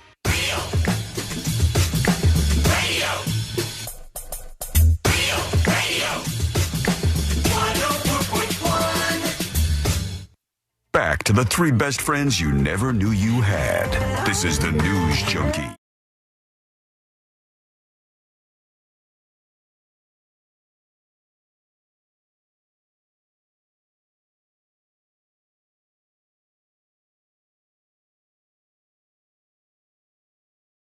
Come into the world's most viral newsroom. Such a blast to have you on board. Learn more about the show. Go over to the website, which is very conveniently located at thenewsjunkie.com. Emails, dispatches, all the rest. Those are on the way. Your voice matters around here. If you got something important to say, something interesting to say, then you can send what we call a dispatch, record a video or audio dispatch, get featured on the show today. And we'll do that in just a bit. Right now, let's get into it. Let's do the next episode. Because there's a lot on TV, and you can't possibly keep up with all of it. Even though you should, because what else are you going to talk about? You're going to get it. Nothing. Weather's nice. It's time for the next episode with Sabrina. Hey, smoke weed every day. Hold up. The next episode brought to you by That Mortgage Guy Don, thatmortgageguydon.com. That's his website. That's where you go and get a free analysis of your existing quote. That's right. Do you know that if you're not comparing that first quote you get in the mortgage, you might be leaving money on the table? So get that money back in your hands where it belongs and work with That Mortgage Guy Don because he's got your back. He makes the process easy. And you'll see that as soon as you go to the website, thatmortgageguydon.com. Don't miss the boat, compare your quote with thatmortgageguydon.com. It was a mere 58 years ago, 1968, Sean. You have to remember this. I was not alive. It was on this day, premiering on PBS. Beautiful day for a neighbor. Mr. Rogers' Neighborhood. Mr. Rogers, That is correct. Or that one time I called it what? Mr. Neighbor's Rogerhood. Thank you very much. Upon its conclusion in 2001, the show was the longest running series in PBS history. A record eclipsed by whom in 2003? Oh, no. In 2003. It's too late to be Bob Ross. Mm-hmm. Come on. Lots of drama with this because I don't of the know. weird people who may have been working the puppets of Sesame Street. Oh, yeah. They had some problems around that time, didn't they? Yeah, but no problem being the longest running series in PBS history. Sorry, Mr. Rogers. Nice. Now, let's go to this guy right here. Very interesting news. Not sure how to take it. But Kid Rock. Bob Ritchie. That is correct. Both. And January 29th, 2026. We talked about it. I believe some people were hailing him a hero because he was saying all the things that some artists just refuse to speak up on, and that is the insane ticket prices. Mm-hmm, true, yeah. Right before the Senate Committee on Commerce, Science, and Transportation Subcommittee on Consumer Protection, Technology, and Data Privacy. And on this day, he advocated for reforms in the live entertainment industry, targeting high ticket prices and the influence of ticketing conglomerates like Live Nation. Fast forward to 2 weeks and 6 days later, and Kid Rock is back, announcing his $5,000 first-class seats to his upcoming tour. Ooh, is this the tour expensive. That all the bands are dropping out of? Freedom 250 tour? Oh, no, I was thinking Rock the Country. No, this is his tour, and it's coming to a town near you, maybe. 10 dates. And he says that premium tickets by the name of first-class seats could be yours for $5,000. Now, it's tiered, of course, because I got to think about the people. Front row is $5,000, second row $4,000, third row, you guessed it, $3,000, and $2,000 for the fourth row, $1,000 for fifth row. Anyone interested? What's the last row cost? Additional floor seats between $200 and $500, depending on the that's pretty expensive. Yeah, considering he was usually doing some pretty cheap stuff. That's surprising. But of course, there must be incentives, right? Added to no added incentives included. In Just these. the seat. Just the seat. But there's not even like a VIP thing. It's just a seat. Just $5,000. Well, for the record, I agree with Kid Rock, despite whether you might not like him politically or whatever. I agree with him. It just seems weird that he's selling $5,000 tickets. I guess he's given up on that. Like I don't know if he said maybe now I don't believe in that anymore or what. Yeah, he emphasized keeping the tickets for the Freedom 250 tour affordable and in the hands of real fans. By partnering with Ticketmaster's Verified Value Exchange, resale and ticket transfers are restricted, so tickets can only be resold at face value. I mean, what's it called again? What's the tour? Freedom 250. Freedom, baby. I will say, you do have to be a really big Kid Rock fan to spend $5,000 on a Kid Rock ticket to see him. I'm a big Beyonce fan, and I will never spend $5,000. That is my limit. What if you got to meet her? She would easily spend $5,000 on that. I would maybe do something like a car wash or something where I step on a cake to maybe raise the money to meet Beyonce for $5,000. But have fun, Kid Rock fans. And someone who is not tasting freedom is a man in Austria, because the government over there just filed terror charges after he threatened this person's concert. Taylor Swift. T. Swift is right. Charges against a man accused of planning an Islamic militant attack linked to Taylor Swift concerts back in 2024. And we finally got the guy 2 years later. In a statement made earlier this week, the Vienna prosecutor's office said it plans to bring the case to Wiener Neustadt near Vienna. And it is Wiener, like you spell it. The suspect, now 21 years old, is accused of producing a small amount of explosive triacetone TATP. Love that stuff. So good. TATP, and attempting to buy weapons illegally. But they got him, and they foiled his attack. And 2 years later, they're really going to put those charges on him. And if he actually sees his day in court, he could face up to 20 years in prison. Hey, just for the record, Kid Rock, the lawn seats are $60. So that's not as bad. Do all of the venues have lawn seats? Well, I only clicked one of them here. I clicked one. It's like an amphitheaters that he's doing on this Freedom 250 thing. So like the lawn area is $60 a seat. But well, ain't too bad, I guess. Even that is more expensive than he was doing before. $5,000 is insane. But maybe you'll have a lot of room to dance around you, to the two people who get the $5,000 seats. Things can get rowdy. And you would think maybe at a Kid Rock concert, but it was actually at the concert of one of these two. That one. The Osmonds. Yes, and Donnie to be exact, because I believe Marie died. Is Marie dead? I'm check sorry on if Marie's health. Her. But Donnie's still out there doing his thing. Limp Bizkit style, I guess. A woman is now... She's alive. Oh, yeah. Jesus, Marie, I'm sorry. Still alive. She's chilling out, though. But not at Donnie's concert. And you better bring a helmet if you're planning on seeing him soon, because a woman is suing Donnie, his production company, and Harris Las Vegas for $15,000 in damages for life-altering injuries. Buckle up. She's enjoying this concert, and she was bonked in the head by an inflatable ball. Okay. There we go. You were saying, C-Lane? I feel like $15,000 is a little low for life-altering injuries, but it's a little high for getting hit in the head with an inflatable ball. So a good compromise. Yeah, especially when you describe it as getting bonked, because bonked is lower down on the list. Like smashed, well, how about hit, and bonked is low. Traumatic retinal injury. Does that seem like a bonk to you, Wasson? She also alleges that she had retinal detachment in her right eye, which we all know someone who had that. Not fun. You have to lay face down for like 2 months. And she required surgical intervention. That must have been a very filled inflatable ball, right? Yeah. Severe emotional distress, of course, psychological trauma, fear, anxiety, PTSD, and loss of enjoyment in life, all thanks to a bonk in the head. Concussion-related head and neck injuries. We shall see if she'll get the $15,000. She's also ensuring or stipulating in the lawsuit that Donnie's production company has to make sure that they hire, train, and have retention and supervision of employees moving forward, so no one else gets hurt. On the boob tube, hopefully bonk free, we have got Olympic Winter Games on NBC and Peacock.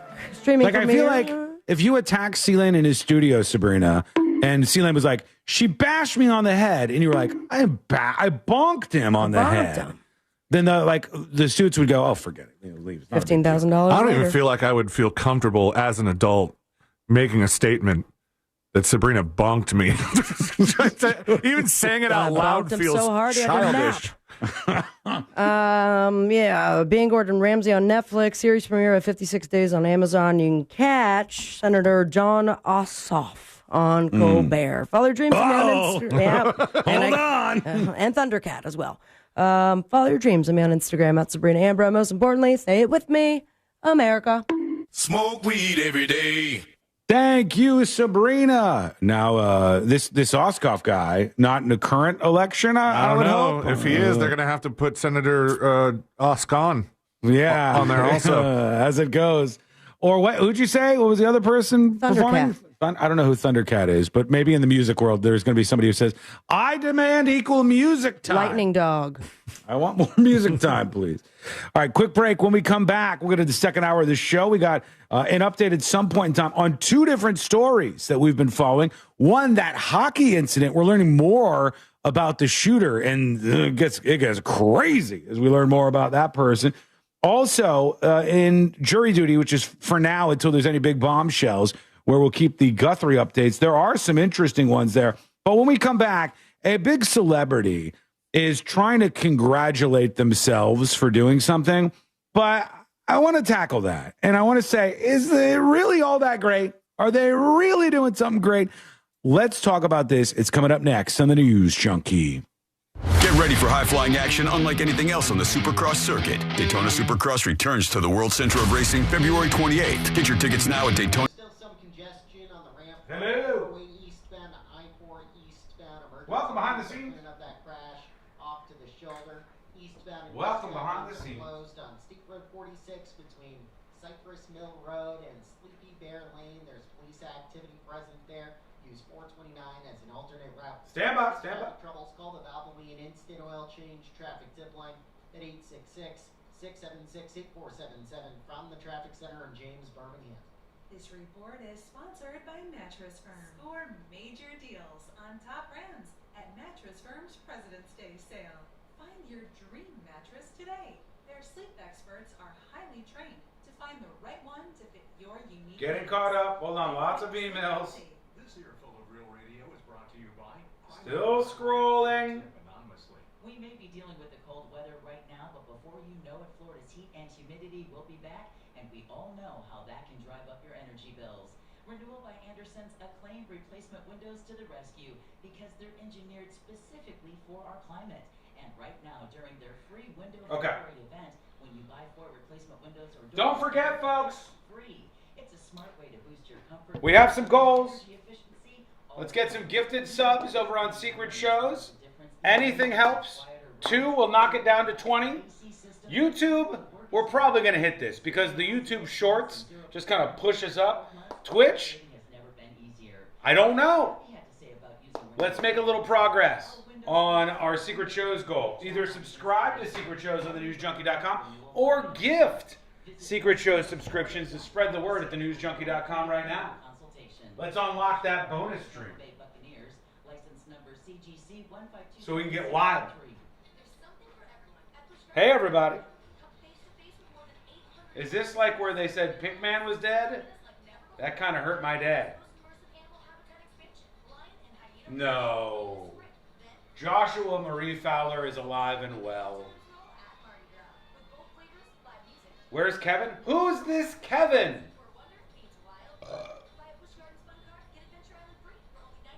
Thanks for the link, Tanya. Thanks for the link, Nightbot. Whoever made that happen. Hit that link, hit that gift icon, spread the word. Unlock a bonus show. Kevin isn't there today? I don't know. Who's Kevin? I'm legitimately asking, who is Kevin? Predicto. All-knowing, fortune-telling. Predicto, is Kevin dead?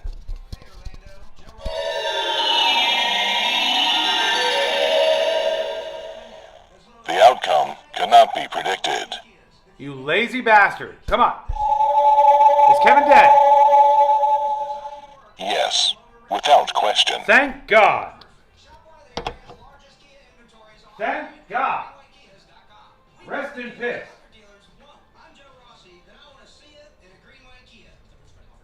Rest in peace, Kevin. I don't know why. I mean, do I not like Kevin? Am I supposed to be upset? Kevin Fisher, the listener from Oklahoma.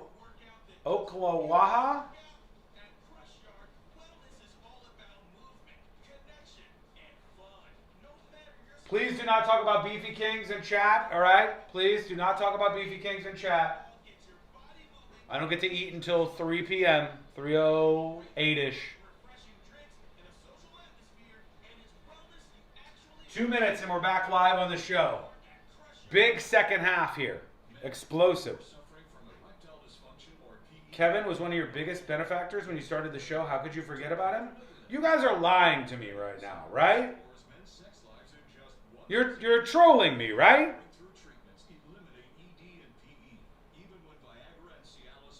Thanks, Janine. Kevin was the unofficial fourth news junkie? This is going to break my heart if Kevin's dead. Who's Kevin?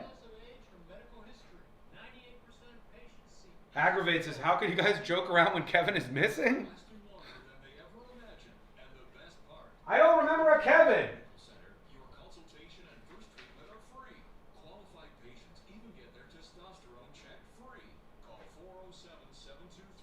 Kevin Durden? No. He's here every day? He's not here now, I don't think. Kevin meets Courtney at Publix every day? Do we need to talk, Kevin? Is there a conversation we need to have, pal? You meeting my lady at Publix? Kevin? You don't want to mess with me.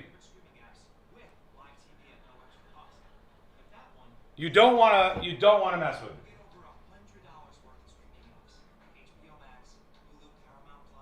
Kevin is the guy that saved Canada that one time? Bullshit. That was me.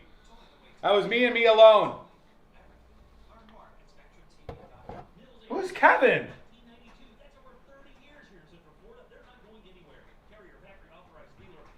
Okay, we're coming back.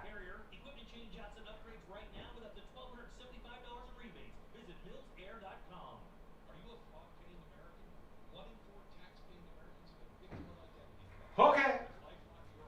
Anonymous email coming in. We'll see what this is about.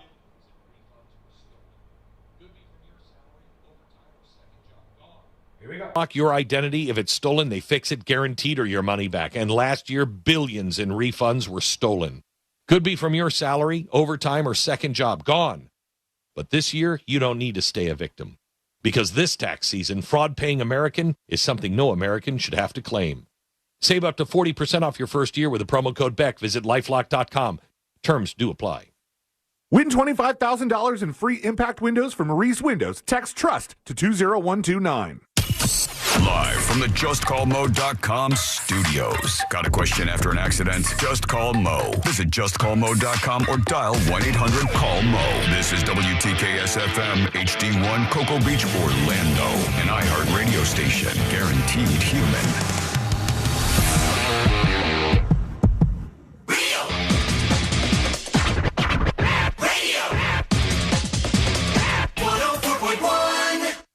Filling you in on the shocking details. Just try not to pass out. This is the new.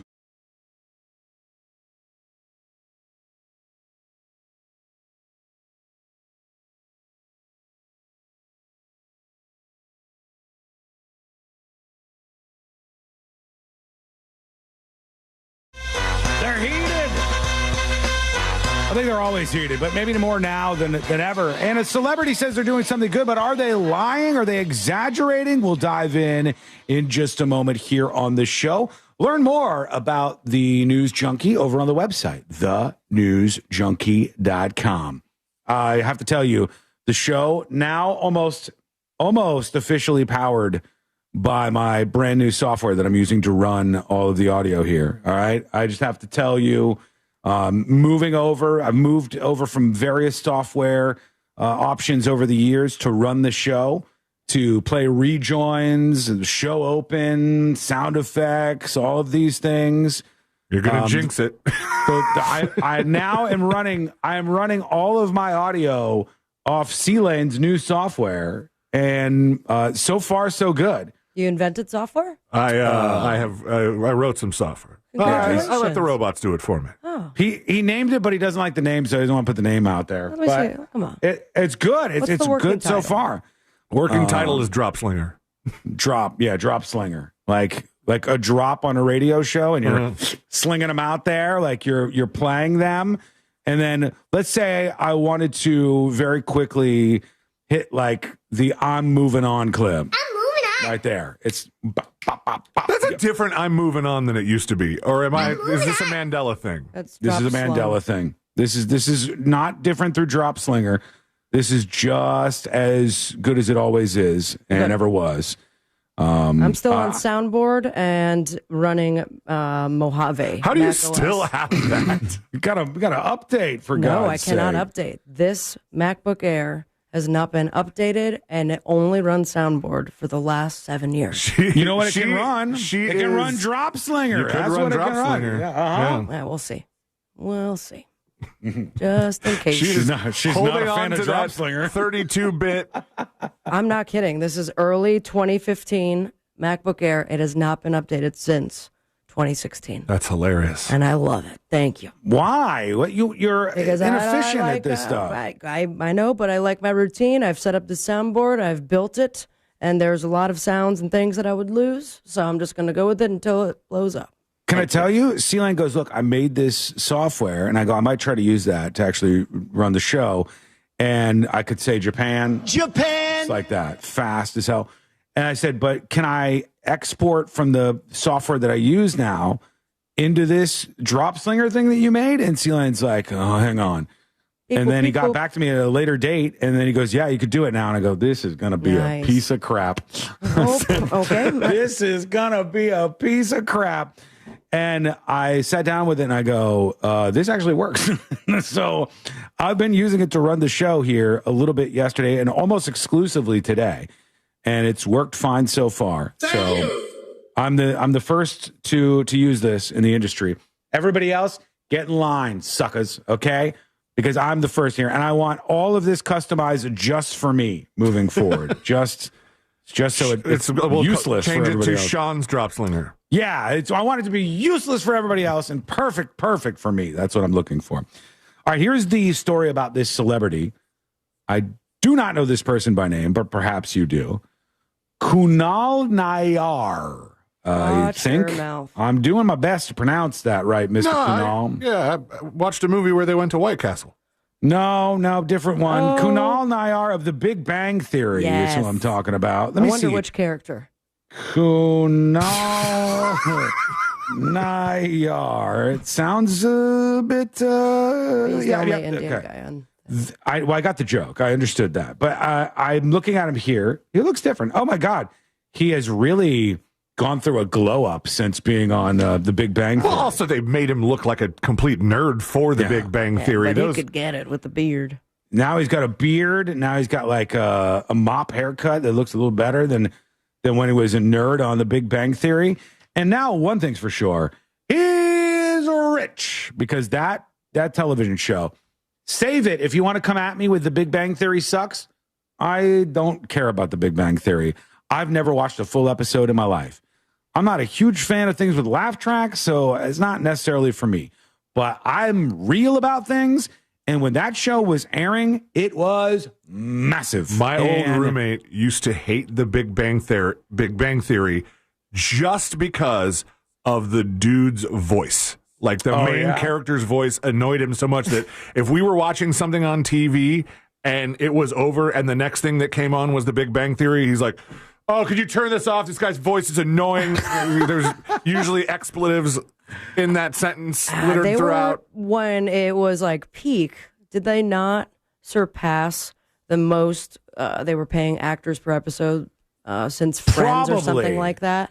I mean, it was bringing in tens of millions of people. And people would watch this, and it was out of touch because not a lot of, like, my friend group or people I knew were not talking about Big Bang Theory ever.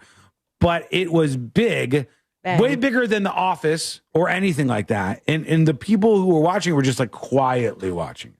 They weren't loud mega fans about it. They watched the show and they enjoyed it. So I wouldn't be surprised if they made huge money at some point in time.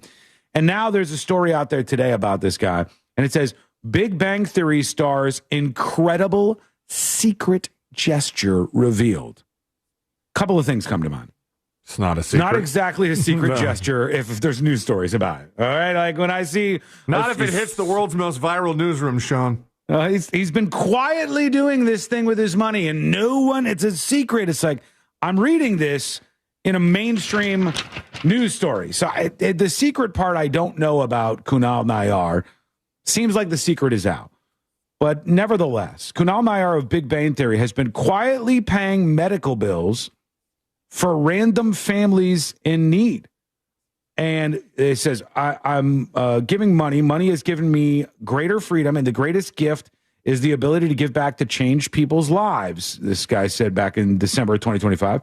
We also support animal charities because we love dogs. Shouts out. Good on you for doing that. I love it. But what I really love to do is go on GoFundMe at night and just pay random families' medical bills. Cool. Why don't you masturbate like everyone else? That is my masked vigilante thing. So no, money doesn't feel like a burden. It feels like a grace from the universe. So what he's doing here, now we don't know how much he's paying. We don't know how often he's doing this. He's basically making it like he's a secret Santa for GoFundMe medical bill people. But then leave it at that. Which you didn't have to tell everybody that you were doing it. And now there's going to be more people on GoFundMe that are going to be like, boy, I really need a big bang of cash to make sure that my mom doesn't die. Oh, no. I The have a doctor's theory is that she only has weeks to live. They're going to put all of like the hints that they can in this to see if this guy will be the secret benefactor for them. I think this is going to lead to a lot of those on GoFundMe. But at least it's better than what a lot of people do. Because I see this all the time. Celebrities and other folks will be like, what I like to do is pay random people's medical bills and student debt. I like to stand up and I like to pay the random medical bills and student debt for people. Some of the talk shows have done this. Stephen Colbert comes to mind, but maybe he's not the one. Maybe, Celine, look up a talk show host pays off medical debt or student debt. I don't know exactly who did this, but this has been done. And now when I see people talk about that in particular, not the GoFundMe side of thing, I'm always a bit skeptical because it turns out when you say, I paid off $1 million worth of people's medical debt, or I paid off $1 million worth of people's unpaid school debt, you can buy that debt for so cheap that you might say, I paid off $1 million worth of people's medical debt, and it might have cost you 10 grand. Okay, It's so totally different. The one you're thinking of is in 2016. Last Week Tonight host John Oliver executed the largest television giveaway, buying and forgiving nearly $15 million in Texas medical debt. What did he pay for it? $60,000. See, yeah, it sounds so impressive. You go, I can't let these kids have this student debt. It's stacked up against them, but it's all unpaid debt. It's all at the collector's level. So they get it for pennies on the dollar, and they say, well, I'm paying off $15 million in debt. Can you write that off? Is that maybe considered charity? I don't know. I'm not trying to take away. It's still a nice thing.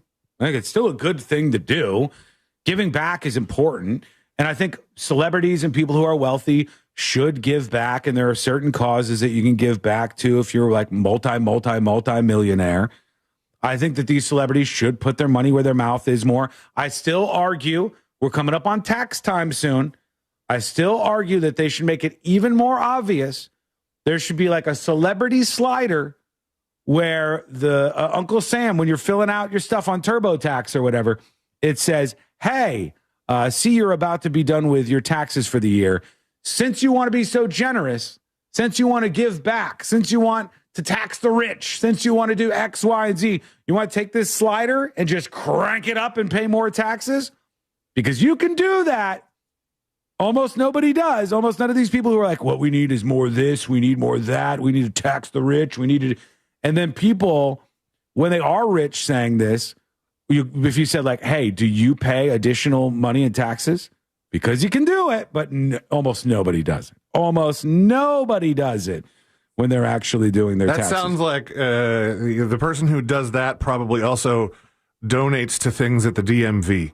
Like you know when you like renew your license and they have all these options for things you can donate to. You know, while you're here, before we run your card, do you want to add such and such? You know, donate to Wales, but but you don't even get like a Wales license plate. They just have stuff to donate to for S's and G's. I'm not donating to Wales. Yeah, the whales are doing fine as far as I know. The Japanese are doing their best to stop the whales from doing fine, but overall it seems like they're doing Am okay. I going to get a second use out of you, dolphin? Works today. Two in a day. Works.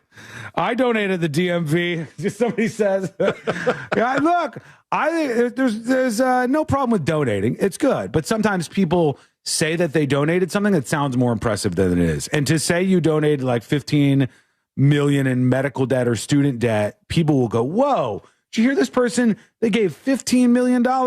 Just know, keep your eyes open for when somebody does that next time, and you'll know that it's cheaper than they're pretending that it is. Okay, a couple of dispatches so cool real quick. to get to say out loud that you did a $15 million charity and it only cost you $60K. I agree. I think there should be more donating of all sorts of things. I think at the DMV, somebody should say, hey, do you want to donate to other people so they don't have to pay any license or identification fees? And you could pay for like 1,000 other people. Good. I think people should spread the wealth around like that. Can't but donate so many to those people Spanish language driving tests anymore, though. so many people say they want rich people to be taxed, and they're rich themselves, and then they don't pay the extra. They don't actually go out of their way to do these kind of things. And they're mega rich. They just want to get all the credit for virtue signaling to everybody else and then not actually put their money where their mouth is. A couple of dispatches. Here's Bayou Mama out of New Orleans, or actually Louisiana, broadly speaking, I should say, because Bayou Mama says she works at a restaurant in Baton Rouge. Hey there, junkies. Hey. So, look, I work at a restaurant in Baton Rouge. Definitely. And Shia LeBeouf come in there almost every day. He filming a movie down here. Mm-hmm. He come in almost every day with this man who's so scraggly. And I told my coworker, I said, ooh, Shia LeBeouf picked him up, a homeless man, while he was down here. She said, no, this is... I love her so much. I don't even have to finish this before I hit Where did you star. come from, heaven? So, hit star on the dispatch. Uncle. I say his uncle, he need to buy him some clothes and a comb or something. That's probably why he took his tail down there to the Mardi Gras and learned what he shouldn't be doing. Thank you, junkies, for all you do. Thank you, Bayou Mama. Star for you. Now your dispatch is coming starred. And Appreciate add me it. on Facebook. I want to chat. Here's Simply Jeremy. Hello, everyone. Simply Jeremy here. Hey. I'm going to give you a life hack. If you haven't already done this, here's a hack. When you I'm buy ready. one of those rotisserie chickens, you eat what you're going to eat, and then when you're done, take that whole thing, what's left over, all the bones, everything, you put it in your crock pot. Put that puppy on low with about 4 or 5 cups of water. You just put a bunch of bones in there? Yeah. You take all the bones and put them in a crock pot. Okay. Cups of water, however big your crock pot is, and let that thing cook all night and all day. Then you strain it out, pick through all what's left to get all the meat out, put the meat back in there, add some egg noodles and some celery and some carrots and potatoes. And got yourself a stew going. All that good stuff, and boom, you got chicken soup. Okay. You're welcome. All right. I don't remember any of that, but I'm guessing somebody will pick it up and make whatever he's talking about. For Chicken the soup. YouTube videos that try to tell you how to make the most out of one rotisserie chicken, usually the last step is taking the remaining bones and making some sort of stock or soup. Sounds good. I mean, I'm all about it. I'd rather Bayou Mama give me the recipe next time if possible, but you know that's just where we're at in the moment here. Bayou Mama talking about the hobo that Shia LaBeouf was with when he see him with a hobo in the footage. She's saying when he was in Baton Rouge at least. Maybe he left the hobo behind or something, but it just reminded me of this trend of video that I've been seeing a lot of, and so I guess there's people whose hair gets very matted over time. And let me see if I can bring up an example of this. There is a trend now where they're finding people who need to have their hair quote unquote dematted, like it's all gnarly and twisted up, like and not a cool dreadlock. No, like it needs help, and if you try to run a comb through it, it would, And I have never, ever, ever, ever heard of this before, but there's a trend of videos where people, their hair is so matted that they get sedated, and then they straighten out their hair to like not be awake when they rip at your scalp. Yeah. I'm looking at one of the stories about this from the Daily Dot that I had seen. I saw this one. And these people, they knock them out. They knock them out cold. Videos showing clients undergoing sedated dematting have gone viral, sparking debate over the safety, legality, and whether pain-free hair care should be controversial at all. I didn't even know this was a thing. Why would it not be legal? I guess just to knock somebody out, But it's a anesthesiologist. I hope so. The professional setting. Sedated dematting involves placing a client under medical anesthesia, all right, while a team of stylists carefully removes layers of severe knots. This service is designed for people who cannot tolerate the physical pain of traditional dematting due to disability, chronic illness, mental health challenges, or prolonged lack of access to grooming resources. So, I guess it hurts to get this done. Oh, and this lady is what she looks like afterwards. Her hair was so bad. I watched this video. Her hair was so bad. They had 6 different people. I could smell it through the video. But then it makes me wonder, you go through all this, I imagine it's a pretty big bill. And are you going to now comb your hair every day? Or are you going to be back in this chair in another year or two? I don't know. Is that how you get to that situation? By just not combing your hair? I mean, there's probably some other factors to it, but for the most part, I think a lot of the people are homeless. Yeah, I think that they're not doing it. Is this it? Hold on. This is one of the times when they're sedating somebody to fix their hair that's all matted. Dematting, let's talk about. A salon owner who administered sedatives to clients for hair treatments has been arrested. What? No, I wasn't arrested. As many of you mentioned. Okay. This person was just putting that before. They said, I wasn't arrested. Here's the lady. I guess they're putting the stuff in her veins. Done a lot of demattings, and yes, they can be very painful. So painful, in fact, that people online have strapped her up to the chair. You consented to this. You're paying for this. I'm paying for this. Oh, there was a cop inside the place. The cop was like questioning, hey, did you consent to this? Are they really doing this for you? Let's demat some hair and get the cops called on us. They got us thinking, along with other professionals, is there a way to reduce the pain? The option that kept coming up was anesthesia. This was very carefully... Oh, I guess the cop came because the person was screaming because it hurt so bad. Oh, I get it. So the person's just like, as they're pulling all the knots out of their hair. The cop comes in and they're like, you're willingly doing this? Yeah. And they said, is there a better way? By a medical team and performed inside a licensed medical facility under a medical team, not in a salon, to see if it could be a viable option for someone in this situation. People use anesthesia for tattoos.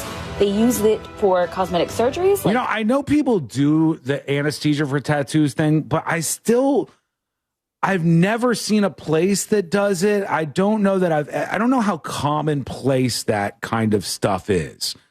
I still think people are hesitant to be sedated for something that isn't like medically necessary. But I would not be opposed if I'm going to be sedated for a colonoscopy, for example. 100%. Is there something else maybe while we're here? Do the tattoo that would have caused me a whole bunch of pain. Or, why not? I guess untangle my hair, whatever. Is there not some sort of, stigma around being sedated for a tattoo? Isn't part of the tattoo culture like sitting through the pain? Nobody complains afterwards. They're not going to know. But yeah, I mean, if the tattoo people know you get sedated every time, they'll probably make fun of you. Yeah. I would think. Yeah, but you turn 4 sessions into 1? I wonder if the dematting people make fun of you if you go through the anesthesiology and like, you loser. Couldn't even take the pain of getting dematted. They'll probably have their own issues, I would guess. Okay, we're going to take a quick break. When we come back, we'll get geared up. I got updates galore. We're going to put the updates on the hockey shooter and this person's like social media background and stuff, some interesting bombshells there. And in the Nancy Guthrie case, a lot of new things. Isolating that to jury duty until there's something really big. That's on the way. A huge technological breakthrough is on the way. We are loaded up and ready to go, and that's coming up next on the News Junkie. AI can predict your behavior. We can barely predict our own. Real Radio 104.1, guaranteed human. From the Odoo.com Traffic Center, Odoo.com, the only business software you will need. You won't be running into too much trouble. On State Road 46, eastbound and westbound lanes have reopened between Cypress Mill Road and Bear Lane. Won't be running into any trouble there. Some traffic trouble. Recommendation coming in. Traffic tip line at 866. Hello? 676 Hi. from the How was it out there? James Okay. Kevin said hello. Oh, Kevin from Wood Concepts? No, Kevin. Oh, shut up. Get out of here. You don't know who Kevin is. Nerd.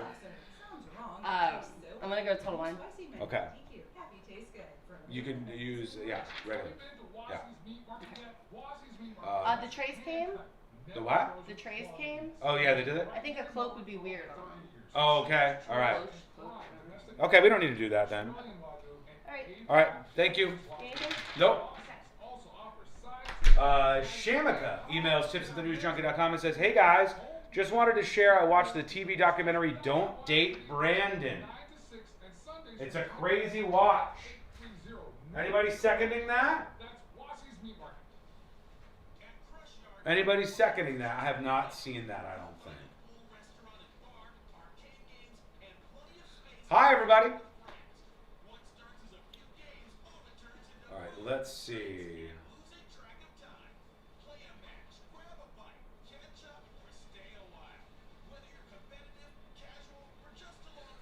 By the way, thank you to Cosidius for the gifted sub over on Twitch.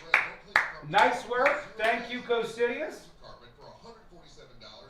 Twitch goal down to 19.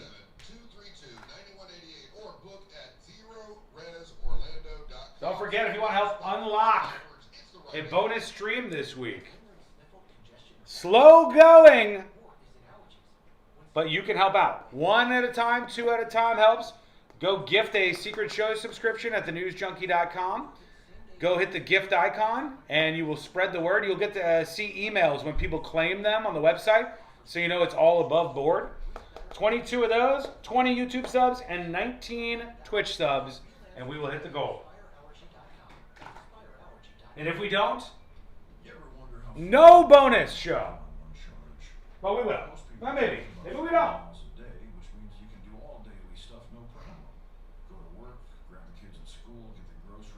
All right, we're back in just a couple of minutes. Have you guys seen the stories about this movie, Wuthering Heights? Any of you ladies seen Wuthering Heights? Ladies in chat, give me a yes if you've seen Wuthering Heights. Unlock ass is my battle cry. I like the bonus stream better than ass. Well, you know, they're one and the same. Ass is the branding. Should I put unlock bonus stream?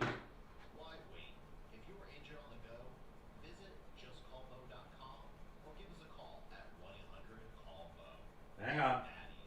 To everyone looking for a little something extra, Delicious Rewards has officially arrived at Culver's. With Delicious Rewards, you earn 10 points for every dollar you spend. Those points can be redeemed for Damn it. menu items. Because the more you enjoy Culver's, the more we love rewarding you for it. You'll even get special treats every now and then just for being a fan. Plus a more personalized Culver's experience. Join today. Now you guys get to see how bad my handwriting is doing these goals. Unlock bonus stream.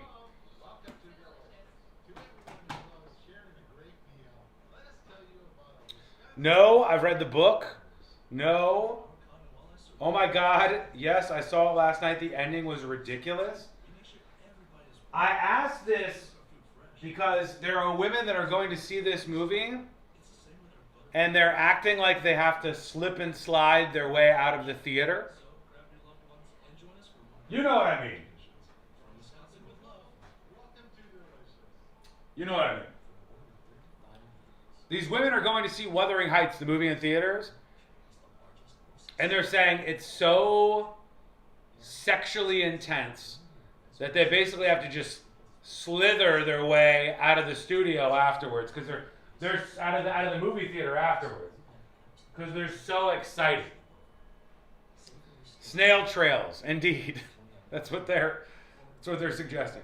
I'm going to buy a ticket.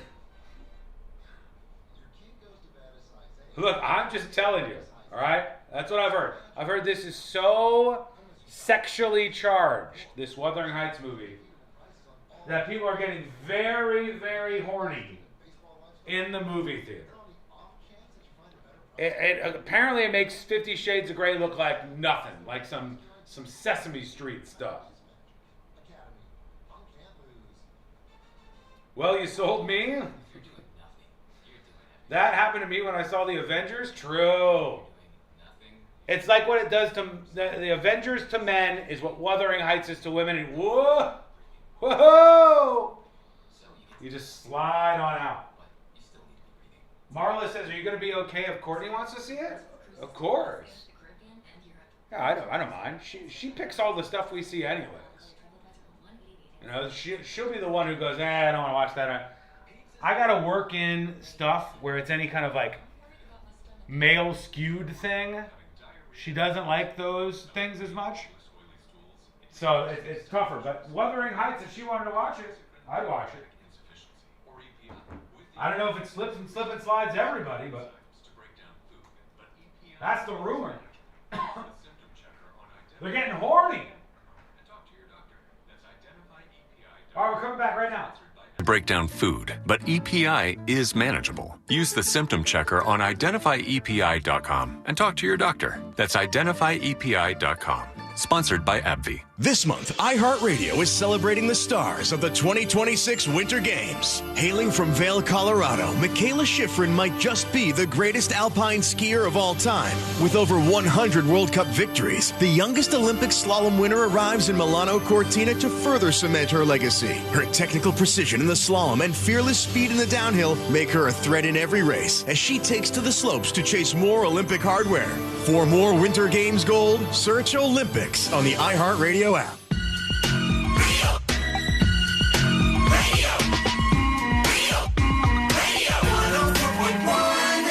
The most viral newsroom on the planet is still humming along. This is the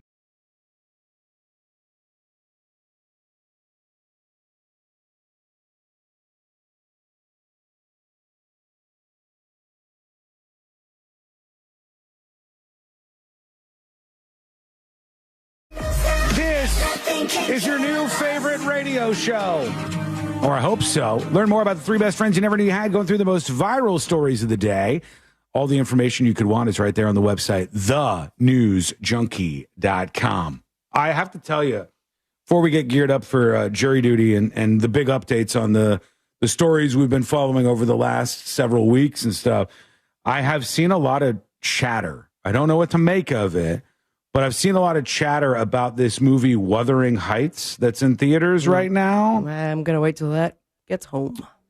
Maybe you're right to do so, from what I heard. Looks hot. Have you seen the videos of the women who, after they watch Wuthering Heights, this movie that's in theaters right now, the women are acting like they are slip and sliding their way out of the theater because it was so sexually intense? It's like there's women just like sliding out of their chairs and it's so random because Wuthering Heights is very, very old. If I remember correctly. That is my, may she rest in peace, Nana's favorite movie. And I don't think it was as sexual as those that are seeing in 2026. This has got to be different than Nana's version. Oh, big time. Otherwise, this would be this would be the end to Nana's Everywhere if there was full frontal back then, I think. Yeah. It's supposed to make like 50 Shades of Grey look like Tiddlywinks. Nothing, really. This is the big, juicy one, if you will. It says, Emerald Fennell's 2026 adaptation of Wuthering Heights has sparked significant discussion, particularly regarding the intense reactions it's elicited from audiences, especially women. Reports from theater employees and media outlets highlight the film's provocative content and fervent responses it's generated. So the people at the movie theaters are like, you ladies who are going to watch Wuthering Heights, you are disgusting. I can tell everybody was heated up in this theater. I'm like, what are you leaving behind that the movie theater employees are discovering this on Valentine's Day weekend? That's what's happening. As reports emerged from theater employees about the aftermath of the screening, they noted unusually messy theaters and intense audience reaction. It's got Margot Robbie in it, or Robbie, whatever her name is.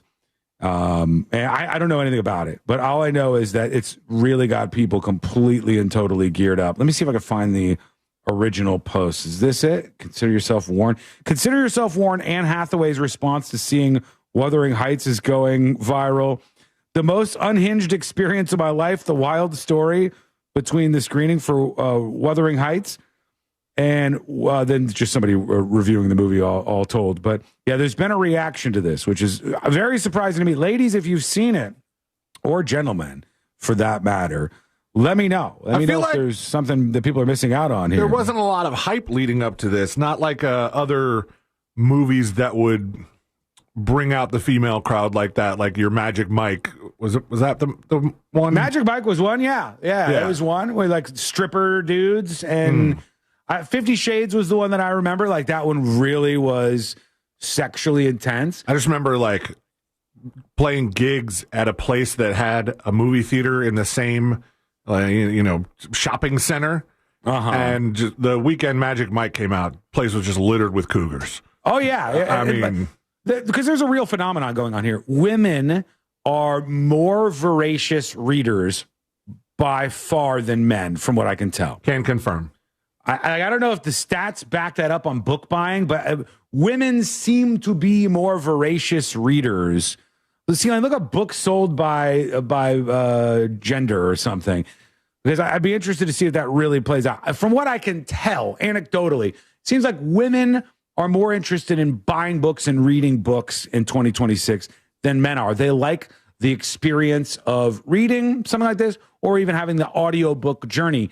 And some non-insignificant portion of that is sexually charged, exciting, romantic type writing. Women drive the book industry, making approximately 65 to 80% of all book purchases and constituting the majority of avid readers. No, that's crazy. 80%, as high as 80% of all book purchases. And using your imagination to get horny. And yes, and women quite obviously are much better at that than men are. Men are like clunky cavemen losers in this aspect, where women go, no, like reading this, getting into the characters, all the run up in the story of something like this is what gets me excited. And, to each their own. Enjoy. Anonymous emails about the random attack in Daytona Beach. Anonymous says, good afternoon. Down on the Treasure Coast this past weekend, a woman was randomly attacked by a stranger while walking on the beach. The man dragged the woman to the ocean and tried to drown her. Also, and this is the biggest shift I've ever seen in an email, they go from a woman was attacked and dragged into the ocean by somebody, and the crazed man who attacked this woman tried to drown her. Oh, by the way, I tried Mo's chicken parm recipe from his newsletter, and it was delicious. Alrighty. Nice going. Okay. Love the show. Seems like you like that. I did see this story. Let me bring it up. This is the sheriff talking about what happened, where this woman was nearly drowned at a beach. When he was finally told that she was still alive and asked if he had any remorse in the whole scenario, his response was, no, I don't feel nothing. That was his response. No, I don't feel nothing. Jesus. That cold response, investigators say, came from Saeed Hernandez-Gonzalez, accused of a random, brutal attack on a stranger at Stewart Beach near Tiger Shores. Deputies say late Thursday night, the victim was walking alone on a call with her sister when a man came up from behind, ripped her phone from her hand, threw it into the ocean, and dragged her into the water. Jesus. And I'm wondering, again, are we going to get the inevitable? And by the way, this person has a very long history of interactions with the police. Revolving door of releases. She punched him. She grabbed his groin area trying to get him to release her. He said he just held her down until she went limp, at which point he thought she was deceased, and he let her go. He stated I thought I could not stop right now because I had gone too far, so he continued choking her until she stopped moving. Martin County Sheriff John Budensiek says the woman lost consciousness but survived, crawling out of the ocean and finding deputies. My God, the woman survived all of this. And this guy now obviously, I guess, arrested. Here's the news story about this. Man arrested after trying to drown woman in a random attack on a Florida beach, according to the sheriff. A man who tried to drown a woman at a Florida beach before leaving her for dead in an apparent random attack is facing attempted murder charges. The incident happened at 11 p.m. on Thursday as the woman was walking along Tiger Shores Beach in Stewart, St. Martin County Sheriff's Office said. Victims told authorities she was on her phone with a relative when the attacker came up from behind and struck her, pushed her into the water, and tried to drown her. She said she lost consciousness during the violent struggle, leading the suspect to believe she was dead. Then he grabbed her phone and threw it in the ocean before walking away. The victim regained consciousness and was able to walk more than a mile until she found a police officer. Investigators spent 2 days canvassing the area, reviewing camera footage and searching for witnesses and monitoring the beach for a potential suspect. On Sunday night, Port St. Lucie police responded to a call of a suicidal male who claimed he murdered a woman on the Martin County beach. When they arrived, they arrested 26-year-old Alexander Hernandez Gonzalez, who was at the beach and saw the woman alone, said that she made him angry and he attacked her and drowned her. He said he stopped when he believed she was dead, then went to his vehicle, smoked marijuana, drank vodka, and left the scene. All right. When asked if he was remorseful, he said he felt nothing. He was booked into jail on attempted murder. Sheriff's office said Hernandez Gonzalez is an illegal immigrant from Venezuela and has an ICE detainer, says NBC6. Jesus. I don't know about the revolving door on this person, but wouldn't be surprised. So many times that's the exact situation. All right, quick break. When we come back, jury duty is on the way. I got your Nancy Guthrie updates smushed into that and updates on that hockey shooter that are going to spin you in circles. Pretty crazy. A lot more on the way as well. Clips galore to get to today. That's all coming up next on the News Junkie. Real Radio is on Facebook at Real Radio 1041. Sponsored by the law offices of Anajar and Levine Accident Attorneys. Call the law offices of Anajar and Levine at 1-800-747-FREE. That's 1-800-747-3733. This is three-time Pro Bowler Sean Merriman. Here's what's trending from the iHeart Sports Network. Presented by Rasmussen University. The Magic return from the All-Star break tomorrow night. They'll be on the road in Sacramento. The Magic are 7th in the East at 28-25. College basketball, number 11 Florida knocked off South Carolina. The Gators have won 6 straight. UCF a winner, snapping a 3-game skid by holding off TCU. The Olympics continue. The U.S. men's hockey team beat Sweden today in the quarterfinals. The U.S. went 3-0 in group play. I'm Matt McCoy. Rasmussen University is where passion meets education, offering over 60 career-focused programs ranging from nursing and early childhood education to business and IT. Whether you're starting fresh or leveling up, there's a path here built for your goals. Learn more at rasmussen.edu. Folks, I met a guy named Leon Mills years ago and sat down with him and talked about business. And he explained how he kind of stumbled into the business Mills Air. He said people needed help with their air conditioners. And they didn't know how to fix it. I did know how to do that, and I could help them. And everybody else was trying to rip those people off. And so more people told more people, and they called more people. And then all of a sudden, Mills Air became a great competitor out there in the world of AC repair. But they still live by those same exact standards of being fair and honest with everybody. Sure, they're a Carrier factory authorized dealer. Sure, if you need a new Carrier unit, they can get you huge rebates towards one of those. Don't leave that money on the table. But they're a locally owned and operated and family owned and operated company. If you want to pick up the phone and talk to a human being and get somebody to help you out to get your AC fixed, Mills Air. Just remember this. Any problems, Mills Air. 407-277-1159. That's 407-277-1159. Or find them online at millsair.com. If you want your windows there in weeks, pick up the phone and just text Reese. Win $25,000 in new impact windows from Reese Windows. Pick up your phone and text the word TRUST right now to 20129. That's TRUST to 20129. Planet Fitness has everything you need anytime the motivation hits, so you can give everything you've got. With most clubs open 24 hours, you've got access to our best-in-class equipment to tackle early morning reps, late-night miles. In the club today and save $28 or more. There we go. Hello, folks. Welcome behind the scenes. Welcome behind the scenes. Skull mic activated. This is pretty phenomenal stuff. And we need to stop putting the pressure on Sun State John. But Sun State John with another 20 gifted subs. Legendary. Legendary stuff. Sun State John, thank you so much. We're not there, but we've made a huge jump in the right direction. Our Secret Show's goal, down to 2. We only need 2 more gifted subs. Everybody go claim those gifted subs if you want to be a Secret Show subscriber. Which, by the way, if you're complaining about ads on YouTube, you might want to claim one of the subs right now, because as soon as they fix those live alerts, you'll have your ad-free stream for being a Secret Show subscriber. YouTube, 20. Twitch, 19, but we'll check Twitch and see how you're doing. Thank you, Sun State John.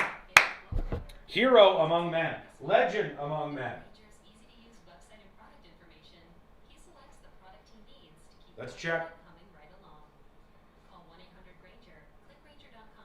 Okay, we're in the same place over on Twitch. Let me know if we have any updates there, Twitch peeps. Well, that's a huge jump. We got 1 minute left and we're coming back. Absolutely massive. At some point, you should feel some guilt for taking Sun State's money. Hey, if the man wants to donate subs and spread the word about secret shows, I will appreciate it. I will put it to use in this very expensive studio, and I will try to bring everybody an even better product moving forward. So I don't feel bad about that. I feel appreciative. Thank you. SSJ giving some of his Foster's funds. Can you write those off for tax season? I sure hope so. I sure hope so.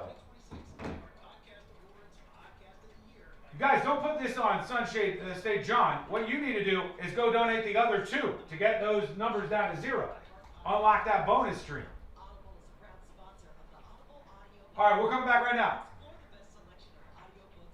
See all the nominees and place your vote at iHeartPodcastAwards.com. Audible is a proud sponsor of the Audible Audio Pioneer Award. Explore the best selection of audiobooks, podcasts, and originals all in one easy app. Audible. There's more to imagine when you listen. Sign up for a free trial at audible.com. It's a crime to pay more than a dime. 1 dime down at RC Hill Mitsubishi in DeLand. Just go to rchill.com.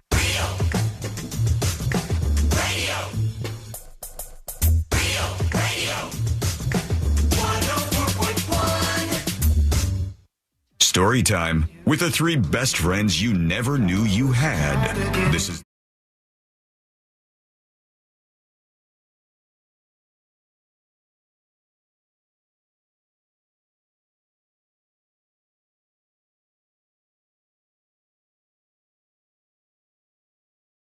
some of the mysteries we've been following here on the show. Some of the most viral news stories on our radar. That's just moments away here on the show. Join us with your dispatches or emails. Go to thenewsjunkie.com. Big shout out, major shout out to SSJ for the 20 gifted subs, Secret Show subscriptions, gifted over on thenewsjunkie.com. And if you are not a subscriber, it's really easy to, when somebody is nice enough to gift subscriptions like that, to get the subscription yourself. You just go to the News Junkie and there'll be a message on top, thenewsjunkie.com. The message says free gift subscriptions available. And as long as you're logged into account, you click claim and you're good to go. Then you've got one of the gift subs and you got all the benefits of being a Secret Show subscriber.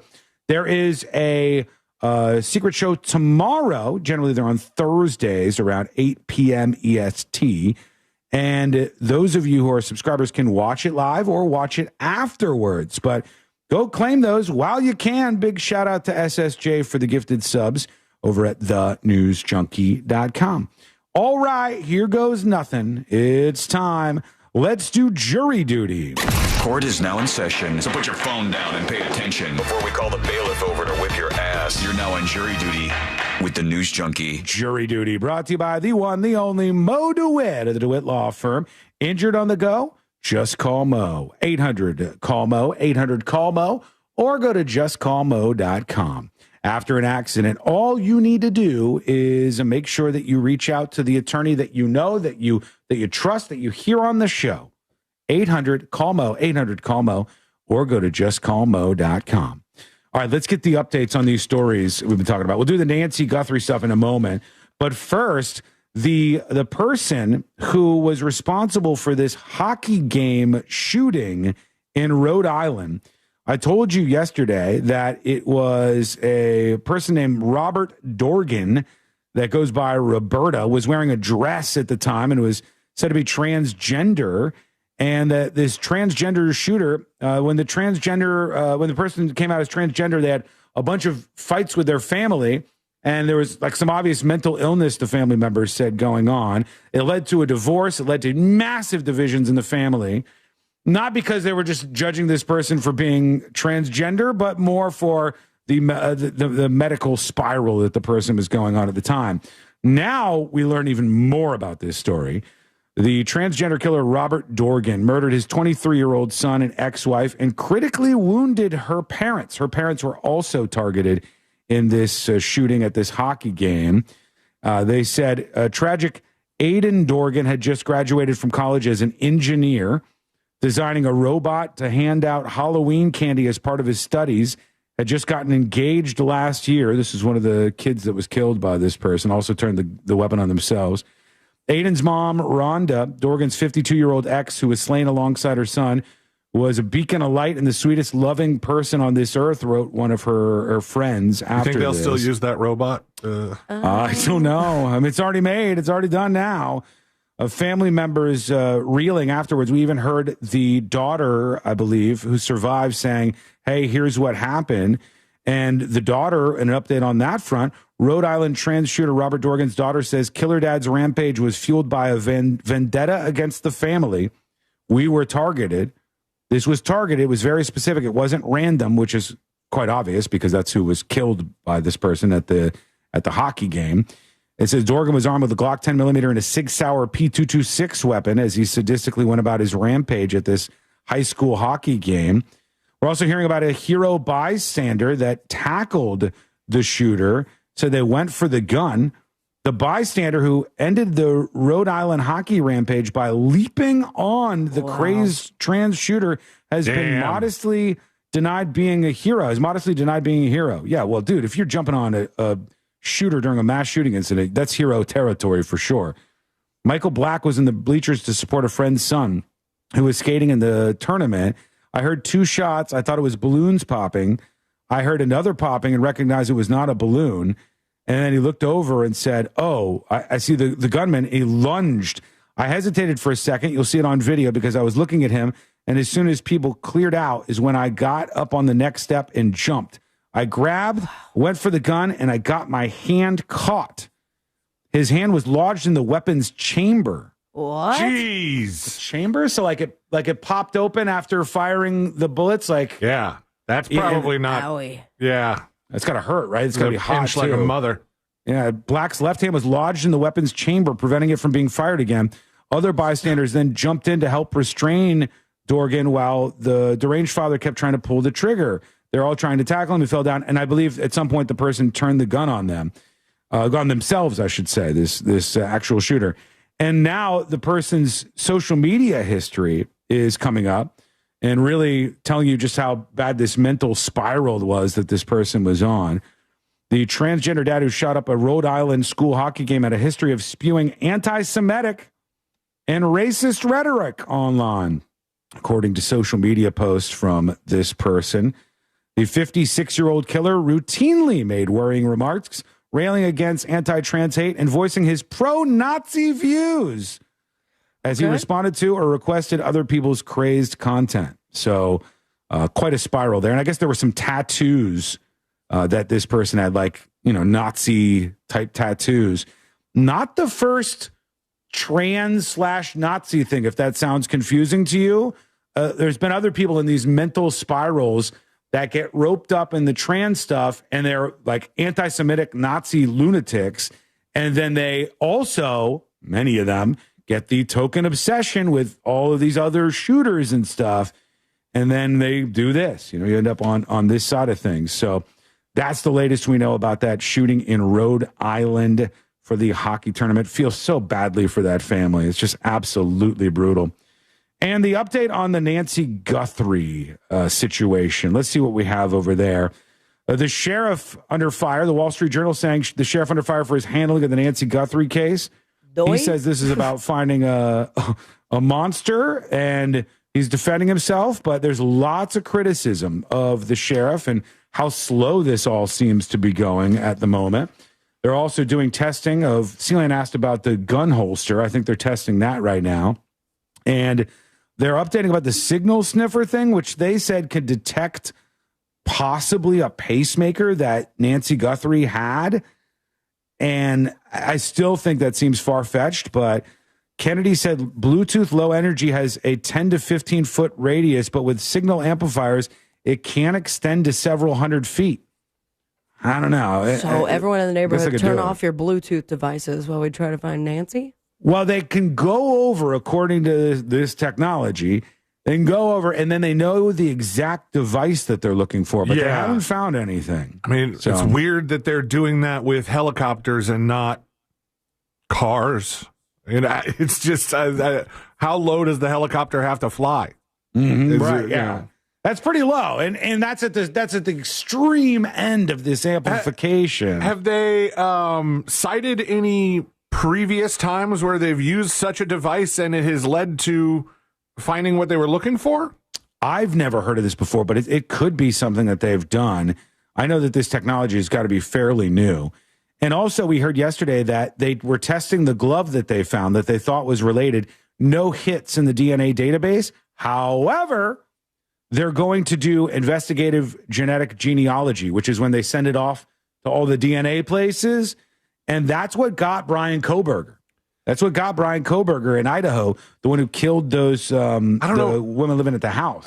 Why they're still focused on this glove. The glove really seems like a Hail Mary by now, because it really just could be a random glove. They said the glove DNA didn't match the DNA that was found in the house that wasn't Nancy Guthrie's. Yeah. This person's saying similar things to you, Celine. The glove found 2 miles from her home has never been connected to Nancy in any way, with searchers dropping at least 15 gloves, plus canine shirts, media trash, landscapers, pool crews, and general debris in that area. The most likely explanation is that it's just background trash and not evidence of a suspect. But they're going to run it through the system, I guess, and see if they get any matches. Well, and might as well. We don't down. have a whole lot else to do we? I don't know. And then finally, in the Nancy Guthrie update, TMZ up to their old things, and they found Michael Guthrie or Michael Feldman, Savannah Guthrie of the Today Show, her husband Michael Feldman, who landed in Arizona, and they're like, "Oh, hey, hey." Michael, how are you, sir? Michael, how's the family holding up? Is there anything you can say? Bro, leave him alone. All right. Please. Michael, is there anything you want to say to the people who have done this? TMZ really out there. Michael, how's the family holding up? Anything you can say? He was able to get in the vehicle pretty quickly, but that's so trashy. He says no, and then you still go. And then you still go. This and is then not... You miss a poll, and then you still ask them the same question. This is not like the quarterback who just played in the Super Bowl. This is somebody who lost someone in their family, and to me, that's very different. It seems so weird to be chasing them down. What's going on? What do you have to say to the killer? What do you have to say to the killer right now? I hate the idea of ambushing people in airports altogether. I think some of the people who do it are very douchey. There's one guy who's, I think I told you about this. His clips have been coming up in my Facebook feed, and he harasses these people. He knows a great deal about. He knows some random people. He'll pick some sports people that I would have never recognized or known who they were. But he calls them interviews, and he's like, when they brush him off, he's like, "Well, I guess the guy didn't want to do an interview." And I'm like, "You are an interview. Douchebag. That is not what an interview is." Yeah, the message here is, hey, FTMZ. FTMZ. And all of the things that they've been doing in this case. It's disgusting. It's insane. It's way over any line you could ever draw for what you would consider to be like reporters or something. Hey, FTMZ. That's the actual message I have here. All right, quick break. When we come back, the Power Hour is on. The final hour of the show is coming up next on the News Junkie. Win your way, along with 3 friends, to the Firestone Grand Prix of St. Petersburg, courtesy of Real Radio and Firestone Complete Auto Care. Enter now at realradio.fm/contest. iHeartRadio. Olympics update. Team USA snowboarder Jake Cantor won bronze in the men's slopestyle final and says he endured plenty of adversity. So to be standing here right now with an Olympic medal is unbelievable. I can't believe it. American teammates Redmond Girard and Oliver Martin finished 6th and 9th. Meanwhile, U.S. star Hello! Go Mike. Activated. Welcome behind the scenes. Final hour of the show. It's on. Quick note. Quick note for you. Not only is Sunstate John a king. Hang on. Ardness223. Ardness with the 2 gifted subs. Love it, love it, love it. Ardness with the 2 gifted subs. Guess what that does? Secret Show's goal. Nailed. Nailed. Now we've got Twitch and YouTube. We got this. We got this. We got this.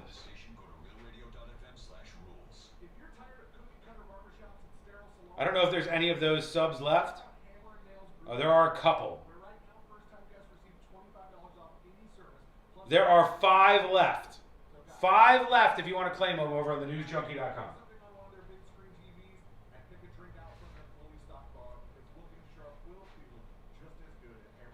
Uh-oh, hang on. Gotta reload Mega Chat. Ooh. Oh! Woo! How many more subscribers do you need to bail on iHeart, the News Junkie? Oh my God. 10,000. Really gonna need a surge to go fully independent. But legitimately, all of this stuff does help. And I'm not kidding you. You have no idea how much over the years I've had to invest in all of this stuff. And how I've spent on thenewsjunkie.com now over $200,000 total lifespan. $200,000 on the programming for the website to be able to do all of this stuff. Constantly improving it for regular general users and, of course, Secret Show subscribers on top of that. So thank you, thank you, thank you. TMZ has always been the sleaziest people in media. Nothing surprising here. True. Show title, Hey, Fuck TMZ.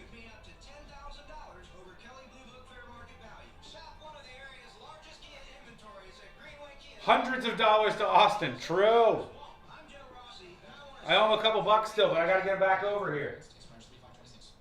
And I also screwed up because I'm an idiot and failed to go to his performance, and I still feel like a dick about that. But there's things piling up in the studio. No rush, though. No rush.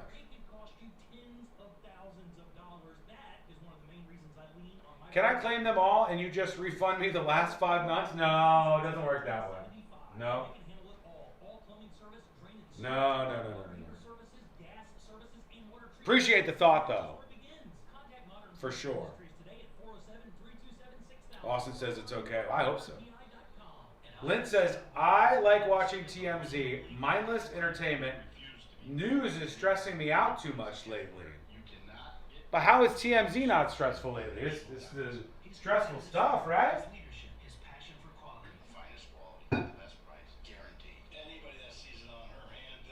Invest in live trivia? I don't know about that. Live trivia, RIP. I like how there's still some live trivia questions. 8 years after I got rid of it? Probably 8 years. 2 minutes and we're back live. Excellent work, though, on those Secret Show subs. Big thank you to everybody, including Sun State John. Next week, I want Sun State John sitting on the bench watching, and you guys are going to step up. You're going to step up. 90 seconds.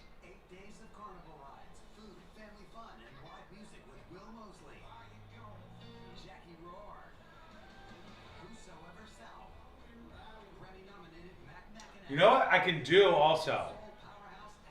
Tell me how you feel about this. I can also make part of the goal. If you hit the goal each week, on Fridays, I can completely cut monetization during the live stream. I can completely cut monetization on Fridays if you hit the goal. It's possible additional thing to throw in. So nobody gets any ads interrupting. Not sure. Certainly, the Secret Show subscribers are bad to get an ad-free feed, but maybe we might be able to toss some stuff. I'd like a pizza party? That'd be nice, huh? Maybe. Coming back.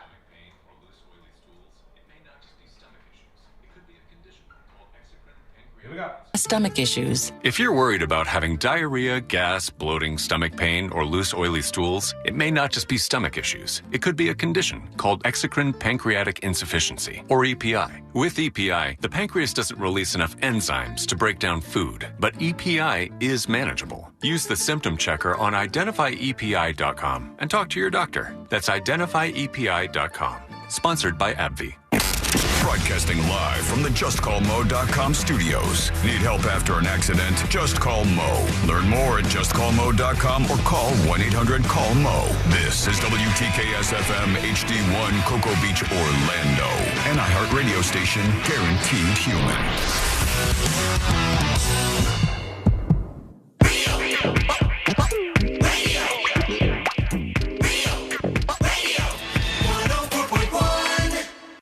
Talking about what's trending. This is the News Junkie, Sean Wasson. This is the News Junkie.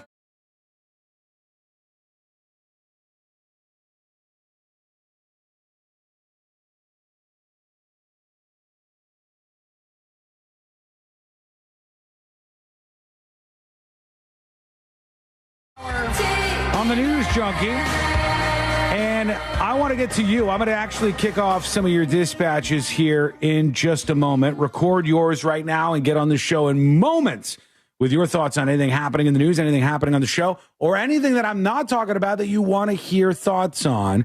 Do that at thenewsjunkie.com. All right, let's see here. One thing I did see, a big technological breakthrough that we need to talk about. I guess we're getting really close to the full self-drive in vehicles, and I keep seeing people posting stuff like this. Here's an example, a tech guy named Robert Scoble, and he posted, "Our robot has driven me and the family for 2 hours in driving rain across one of the United States' most dangerous roads without my hands touching the wheel once. It is how it handled puddles, 2 brown streams crossing the road that most impresses me while coming at us fast. None of you will do better. It was perfect," which leads to trust. Once you trust a company with your life, you will buy anything that company offers. People have no idea how good the AI is from Tesla. Trust will sell a lot of robots, and it gets me to trust all AI. Now, I am not in the boat, by the way, 4.5 million views. I am not in the boat of completely testing AI by any stretch of the imagination right now. I think that AI has a long way to go, a very long way to go. Well, hold on here. Is Tesla using AI? Yes. To drive the cars? No, I don't know, but I know that there is an AI. Gronk is in the cars now. There's a difference. But does full auto use Grok, or does full auto just use camera sensors, or does that use AI? So Maybe this update has both. I think full auto. First of all, Tesla only uses cameras. It doesn't use LiDAR or radar like Waymo does. Some people have argued that is more dangerous to just use cameras and not actual like radar or LiDAR. And some people say, no, Tesla does it just fine. But there are options. There is an actual AI company called Comma that has a device that's an aftermarket device for your car that, depending on what features your car has, can upgrade your functionality to at or near full self-driving. Now, is that legal to do, though? I mean, technically, you're still in control of the car. So it's... What's this thing called? Comma. Go to comma.ai. Comma like the punctuation mark. For real? Yes. Comma? Okay, comma.ai. All right. I see. Yeah, this is comma 4, an AI upgrade for your car. So you can put this in anything? There is a list of there's a compatibility list of cars. They have to be a certain a certain model. They have to be certain makes. And what about your truck? My truck will not do it because I don't have like the first thing that it deals with is your adaptive cruise control. So if you have the kind of cruise control that can turn. No, turning, that's another thing, but like that will keep space between the cars, meaning you have a sensor that looks for space between cars and yourself. It can read that sensor and then tell your cruise control what to do. And then if you hit the brake or grab the wheel or something, it disengages because it's basically just sort of like translating what it sees into a feature of your car. Okay, well, I'm probably out too because I have sensors on my car, but my sensor on the front of my car is broken. 2014 Mazda 6 that's on its last line? I haven't seen. Wait, what year is your car, Sean? Mine's a 2018 Genesis G80. All right, but my front sensor's there's like a thing on my dash, and it's like something's wrong. So it says Open Pilot, which is what it sounds like. It's an open source car driving operating system. Terrifying. I mean, there is a lot. I don't know that I could like not touch the wheel. I don't know that I could just get used to it after a while. Oh, trust me. If Sheila, my mother, could not, she loved it. They gave her like a month free in the Tesla of doing the self-driving. She's like, I look at this. And I got to be honest, she's driving faster than she ever does. So I'm like, let's keep it on. So I'll pay for the next month. But there wasn't a moment where she was like, I don't know. She loved right it. to it. Interesting. Yeah. All right. If your sensor did work, Sean, your 2018, right? 2018, 2019? Your 2018 Genesis G80 could use this Open Pilot. It would upgrade you with automated lane centering at all speeds. Dang. Meaning it would keep you in the middle of the lane. And adaptive cruise control that automatically resumes from a stop. Like, so you could be stopped at a stop sign and it would wait and then it would go. So then you have to find someone to install this, though, properly? It's not very hard, actually. It says an AI upgrade for your car, lane centering, dash cam recording, adaptive. Oh, it's got dash cam recording, too. Adaptive cruise, OTA updates. That means over-the-air updates. Lane changing, 360 vision, buy now. And if I select a car, like it's $1,000. Type in is that really? Yeah, type in your car. Okay, I can type this in. All right, Genesis G80, 2015 to 2016. I see. Keep typing. $1,000 ain't bad. Okay. No, not really. It's a lot of risk. When you consider what it costs to get full self-driving in a Tesla and the fact that you have to continue to pay for it, this is a one-time $999. No, that's actually kind of good considering that your car drives. But this is legal? Like if I put that in my car and my car's driving itself around now, that's legal. I think it is legal because it's not a fully autonomous car. Like it might work like that. It might be, but you are still responsible for grabbing the wheel and interfering if something is going to go wrong. And you still have that obligation to do so. I don't think it's legal to sit in the passenger seat and let the car drive itself. That's what Waymo is going for. And I think it's a good idea. I like the idea of Waymo. I've ridden in a Waymo. I think it's a lot of fun. Seems like the future. I think if we're letting Waymo do this, we should be letting other people do it too. Like if you live in a place that has accepted Waymo and you have the money to buy one of those cars, you should be allowed to just do it. The base thing about this is that's only one step away from, let's say, Sabrina gets a car and she's got this comma thing that makes your car be able to drive around with AI. And she goes, all right, well, now I'm doing the radio show for the questions then. Number one, chat. Are you now ready for this? Like if you got a new car that was fully autonomous, chat. If you got a car that was fully autonomous, are you ready? Would you get in your car and go, all right, I'm going to kick back the seat. I'm letting this thing drive me to work. It's going to be my automatic chauffeur. Are you ready, chat? Yes or no for that? We got a no already. No. They're saying the stream is lagging. Well, the stream will catch up. Don't worry about it. YouTube's having a little bit of issues over the last day or so. Yeah, YouTube has had some technical problems that they may be running into again. Which that was the first time, not to get on a tangent, that I've seen that come up in my Ring Neighbors app. Multiple posts like, was YouTube down? Your YouTube down? My YouTube's down. What am I supposed to do over here? Nope, don't need that making decisions for me. Yes, I use it now from Jupiter to Boca daily. Really? Whoa. Wow, that's crazy. Nice. So a lot of people are saying yes, but there's I don't know. There's a lot of Feral Kitten says make manuals great again. Yeah, I mean, I think I would be a little bit hesitant still to have full automatic in one of my cars. That's number one. Number two, if like C-Lane just described, Tesla says, all right, well, we're going to make the car make money for you. So now when you're at work and then you're doing the radio show, for 4 hours, you can have the car go around and pick people up and stuff, and it can make money toward your bill. In my world, every action brings about a reaction. So, for instance, in this case, if you say, well, this car can go out and make money for all the hours that you're doing something else, and it's not just sitting in your driveway for nothing. You're sleeping, car's out making money for you. That's going to make the car worth more money, and there's no way that the reaction of that is not that the car cost a whole hell of a lot more. They say, well, yeah, sure, the Tesla's $1,000 a month for you to buy one of these with your financing plan, but don't worry, you're going to make over $1,000 a month just having it go out and work for you in all these hours where you're not using it. There's no way that doesn't make the car much more expensive.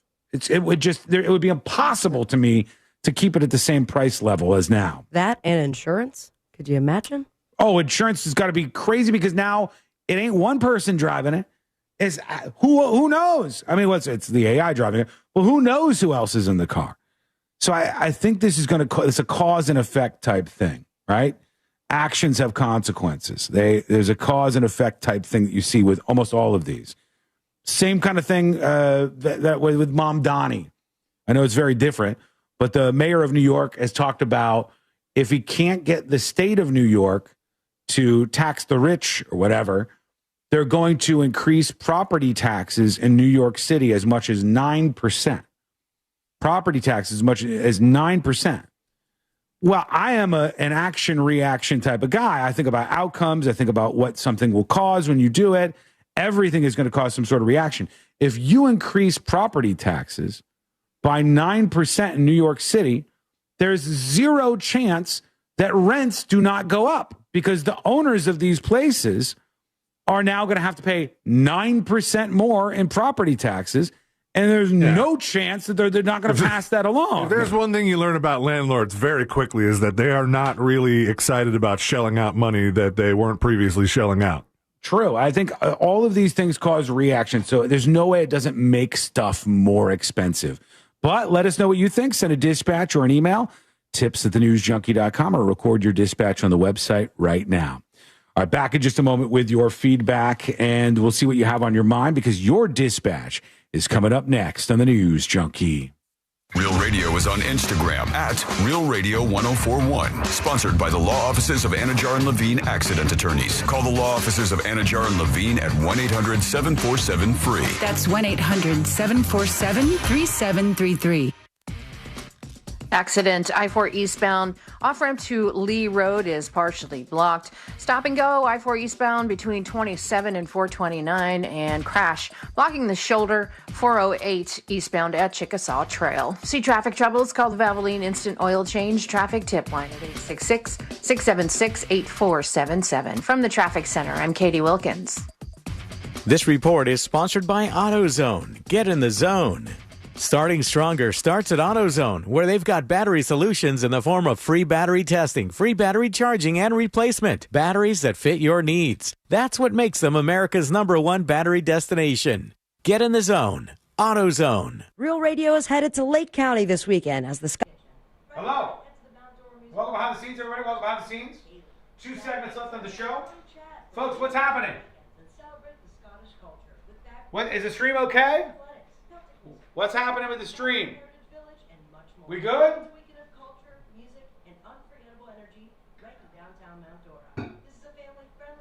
It's better now? Got a little glitch? The choppy AF for a minute? It went wonky when Sabrina came on, but it's fine now. Better now, it's freezing and such. Yeah, I mean, that happens every now and then. I don't know what happened, why it happened. The new stream for Secret Show subscribers is a direct stream. Actually, I don't know. I could set that up so it's a direct stream. Or I could run it through Restream. If it runs through Restream, it still could have problems. Keeps freezing. Last segment was almost unwatchable. Try refreshing.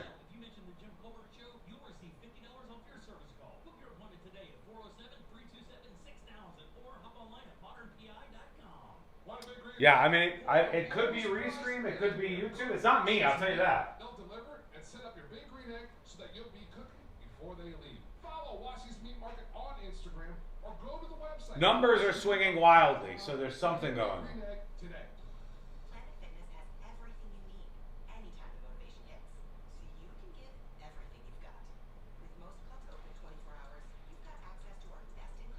Could be the FCC. Typical.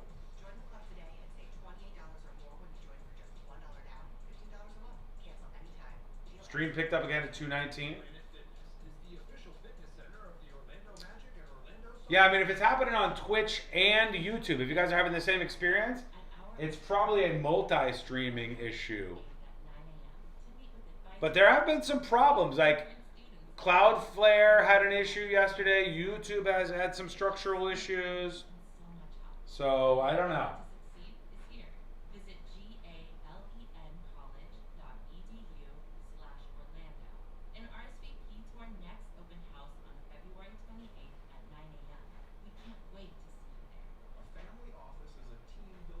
I blame iHeart for the freeze? Why not? Might as well. It's YouTube, nothing you can do about it? I think. Possibly. Numbers are going back up. Not all the way to where they were, but they're going back up.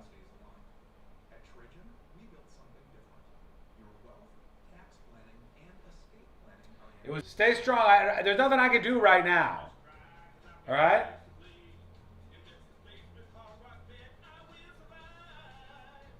I don't know if you can hear this message. I don't know if this is making it through. If this message is making it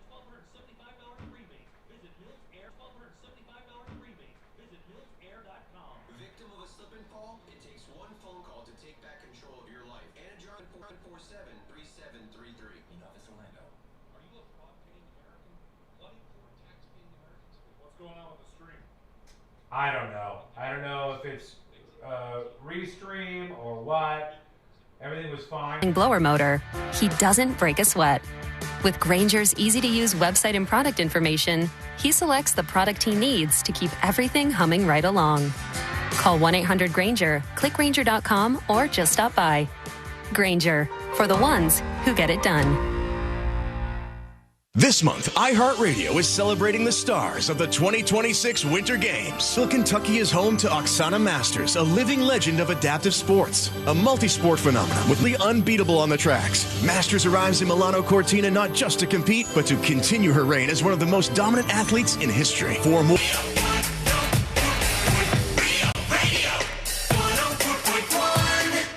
Documenting and contributing to the decline in American culture. This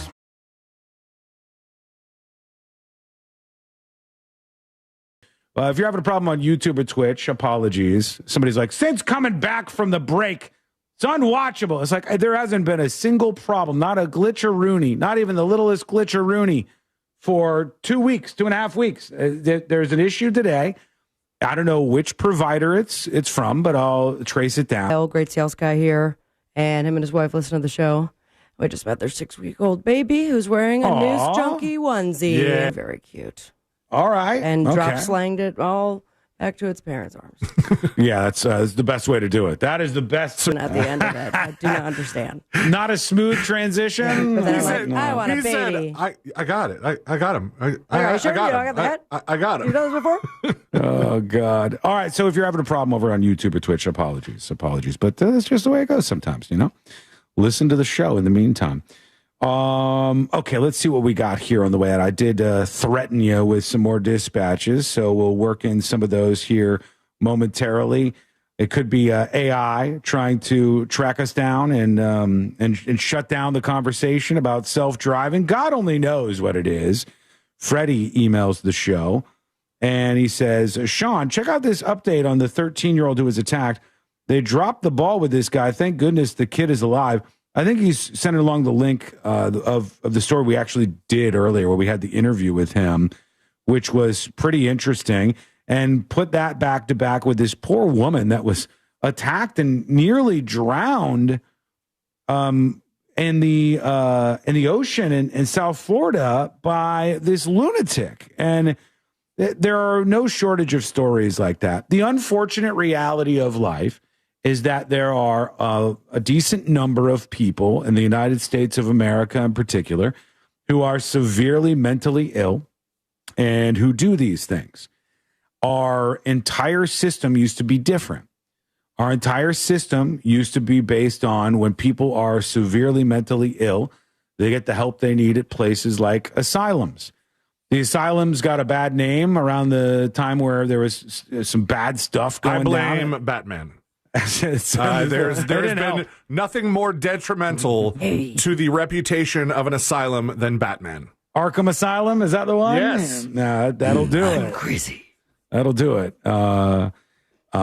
Speaking of that, a Batman voice, remind me in a second. But this whole system was done in a particular way where you didn't really have a lot of crazy homeless populations for many decades in the United States. You didn't have mentally ill people just roaming the streets. You either had the cultural and societal norms of if you had a family member like that, you would make sure they were taken care of and they wouldn't be roaming around, impacting other people and drowning them. Or there would be the system of the asylums where they would put these people and hopefully they could get some help. Now, they weren't perfect. And if they revamp this system, they should revamp it to make it the most humane system possible. But as I've said a million times on this show, sitting back and watching people go through this in public and saying, well, it's not technically hurting anybody, is like the least empathetic thing a society could ever do. Until what? These are people who absolutely, positively need help. And sometimes people go, well, sure, he's talking to himself and he's taking his clothes off and ran around in circles in public. And he's been known to chase the locals around with a flathead screwdriver. But for now, we just leave him on the streets. And that's the life that this person is choosing. Sometimes you have to actually be more aggressive in your approach on these situations. And you can tell from listening to this show over the years, I have come to terms with the fact that our homeless policies and our policies on mentally ill people in the United States are broken. All of the things that we're doing are the same in every city, and they're backwards and broken, unfortunately. Okay. To the other thing that I said I was going to get back to. Batman. Last night, we're going to watch some stuff, And Courtney goes, well, we got a little bit of time. We watched this movie that made her cry, and I didn't think it was as sad or good. But you're tiptoeing over this pretty well. Okay, I want to tell you guys about this real quickly, and then I'll get to the point. There's a short. It's like a short film on Netflix right now, and it's called The Singers. And I it's saw only the thumbnail. It's only 18 minutes long. That's it. It's 18 minutes long, and it is like nominated for an Oscar.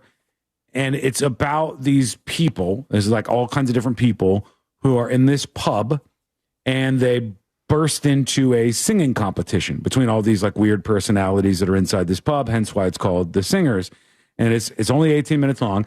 And last night, after we had watched the Neighbors show that had come recommended, Courtney goes, I watched The Singers the other night without you, but you got to watch it. You got to watch it. It was so good.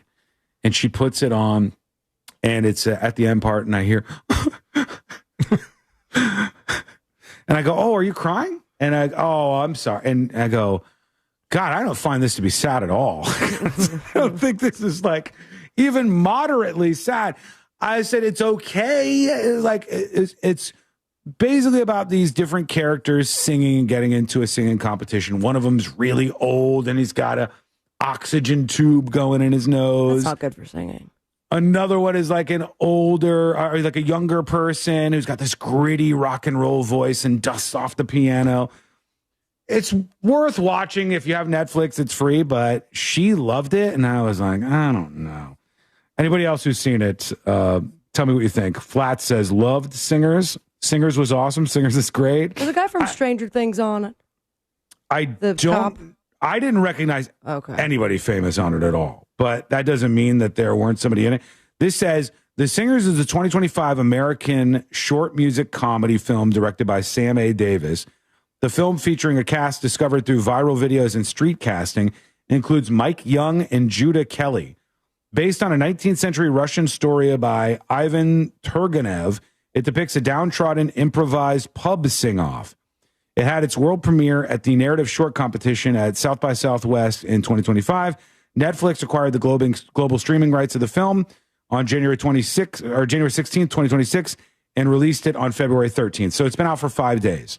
It was nominated for Best Live Action Short Film at the 98th Academy Awards. I don't know any of the people in it.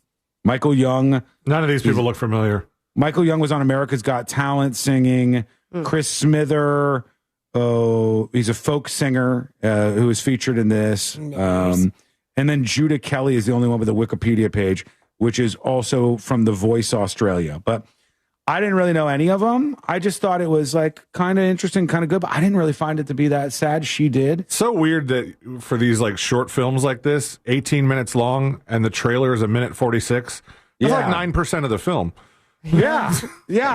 Quick math. So I mean, I didn't not like it. I thought it was enjoyable, and it like were beautifully shot and stuff. And I just didn't find it to be that sad. I found it to be what was an the last interesting movie, watch. honestly, that you found to be sad or at least emotional, possibly tear jerking? Oh, I know you don't believe this, but I get emotional at movies all the time. I believe it. I'm asking which one in recent times can you I don't remember what movie was the last one that made me either cry or almost cry. I talk about them on the show. Like I talked about one not that long ago.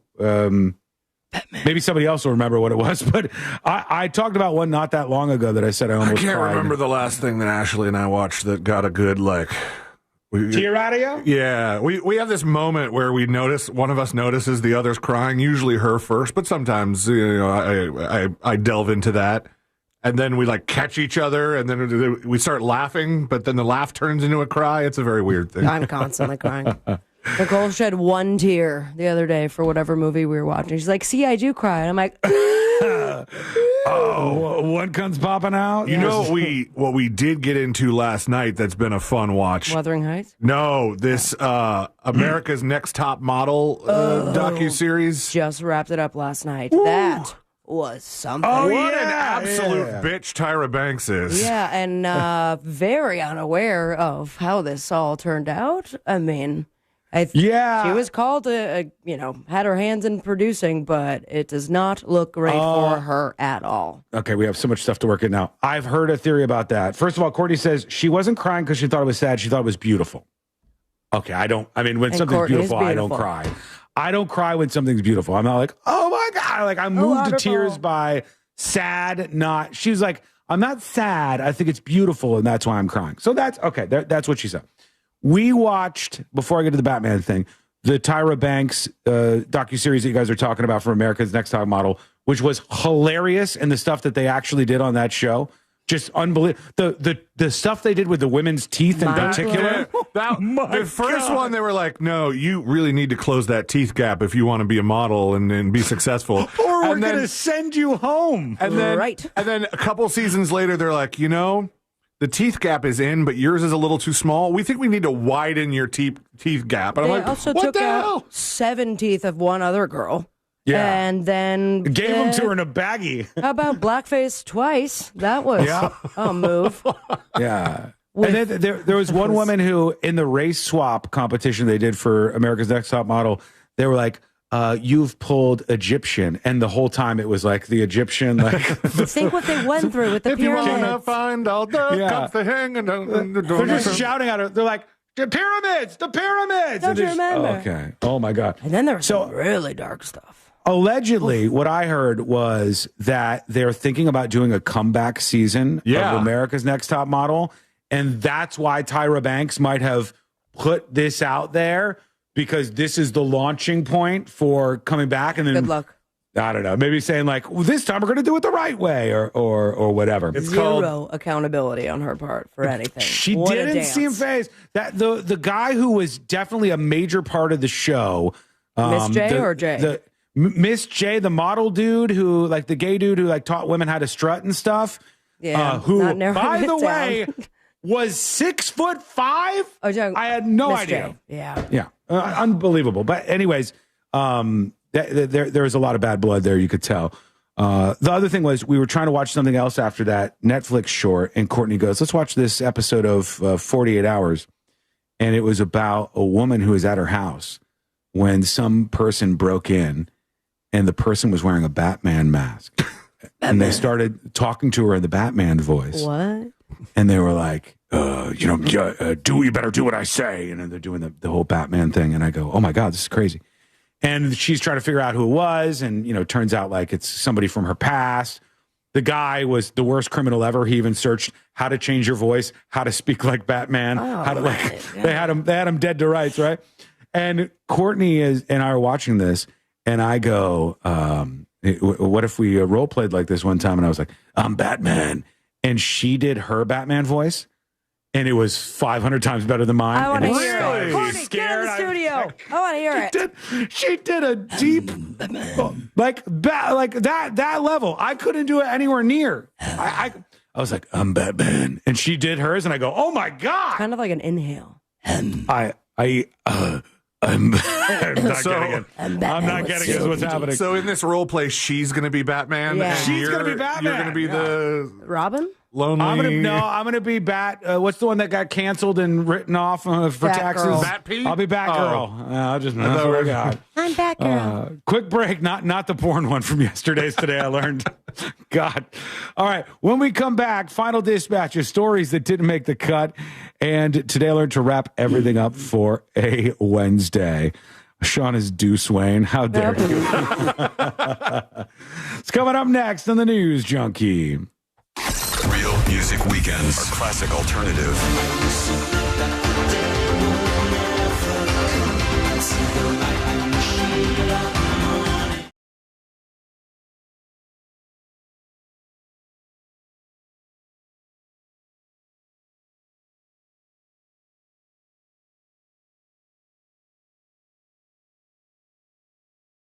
He aims for his first Olympic medal. A little bit more locked in, not so much focused on the fun part of the Olympics. Elsewhere, American figure skater Alyssa Liu finished third in the women's short program. She's just over 2 points behind the leader heading into tomorrow's free skate.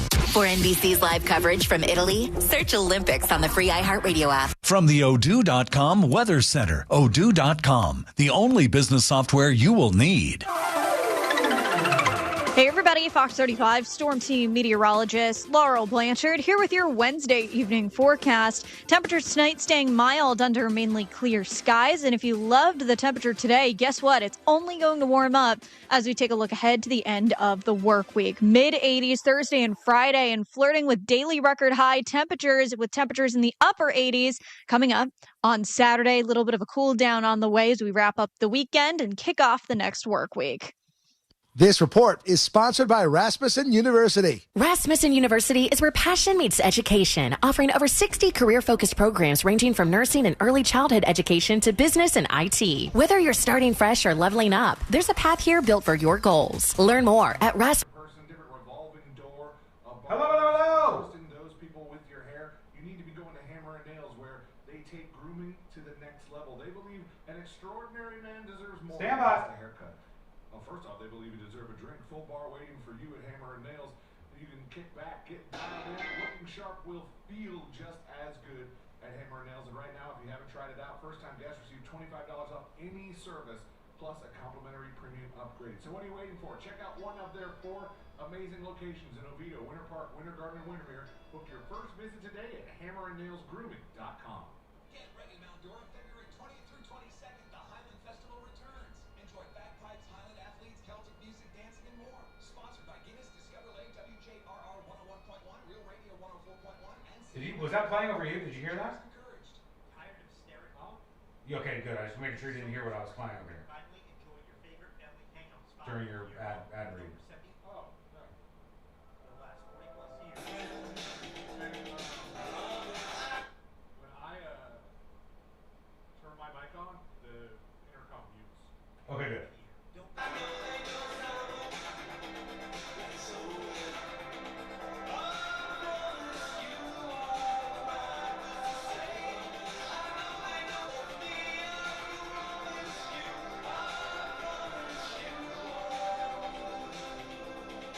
Where Aspire Allergy and Sinus can help. At Aspire, you'll get same-day answers and personalized treatment plans designed to get to the root of the problem, not just mask the symptoms. Aspire offers real solutions so you can breathe better and feel better for good. Rate the show, everybody. Bad time to do it. Bad time to rate that show, isn't it? So bad time to rate that show. We have some dropouts, but I hope everything's going well now. Are you guys streaming okay now? Everything's streaming okay now? Rate the show. I'll look at your ratings. I've got to go get Today I Learned.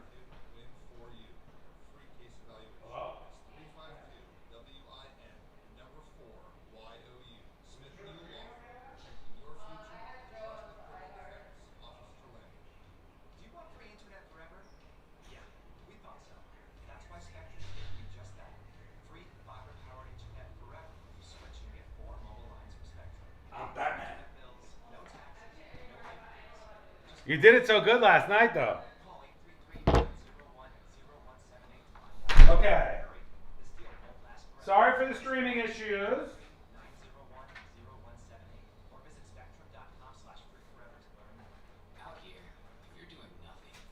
Thank you for all the ratings. Sorry for the streaming issues. Thank you for the gifted subs. Thank you for everything today. 8 out of 10, you're all nuts. True. Experience the difference with cruises to Alaska, the Caribbean, and Europe. Norwegian Cruise Line. It's different out here. Visit ncl.com, call your travel budget for 188 NCL Cruise. Norwegian Cruise Line. This is the story. This can go right here. This can go here. Okay, we're coming back right now. Thank you, everybody. Love you. God bless you. Stay gold. Smooth stream tomorrow, I promise. Or I hope. We're coming back right now.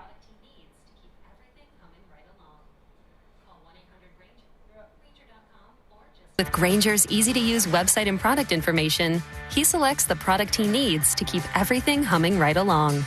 Call 1-800-GRAINGER, click Grainger.com, or just stop by. Grainger, for the ones who get it done. It's time to take care of you. Who better to help you than the top voices in well-being on Audible? Kickstart your well-being journey with your first audiobook free when you sign up for a 30-day trial at audible.com/wellbeing.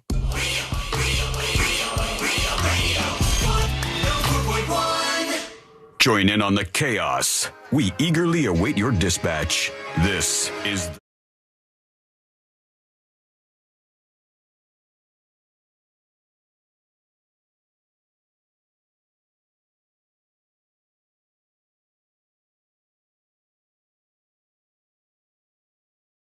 Stories that didn't make the cut. And today I learned to wrap everything up for a Wednesday. It's all coming up in just a moment right here on the show. Can't believe how deep and how outdone I was when she did that Batman voice last night. And Courtney was like, I'm Batman. I went, whoa.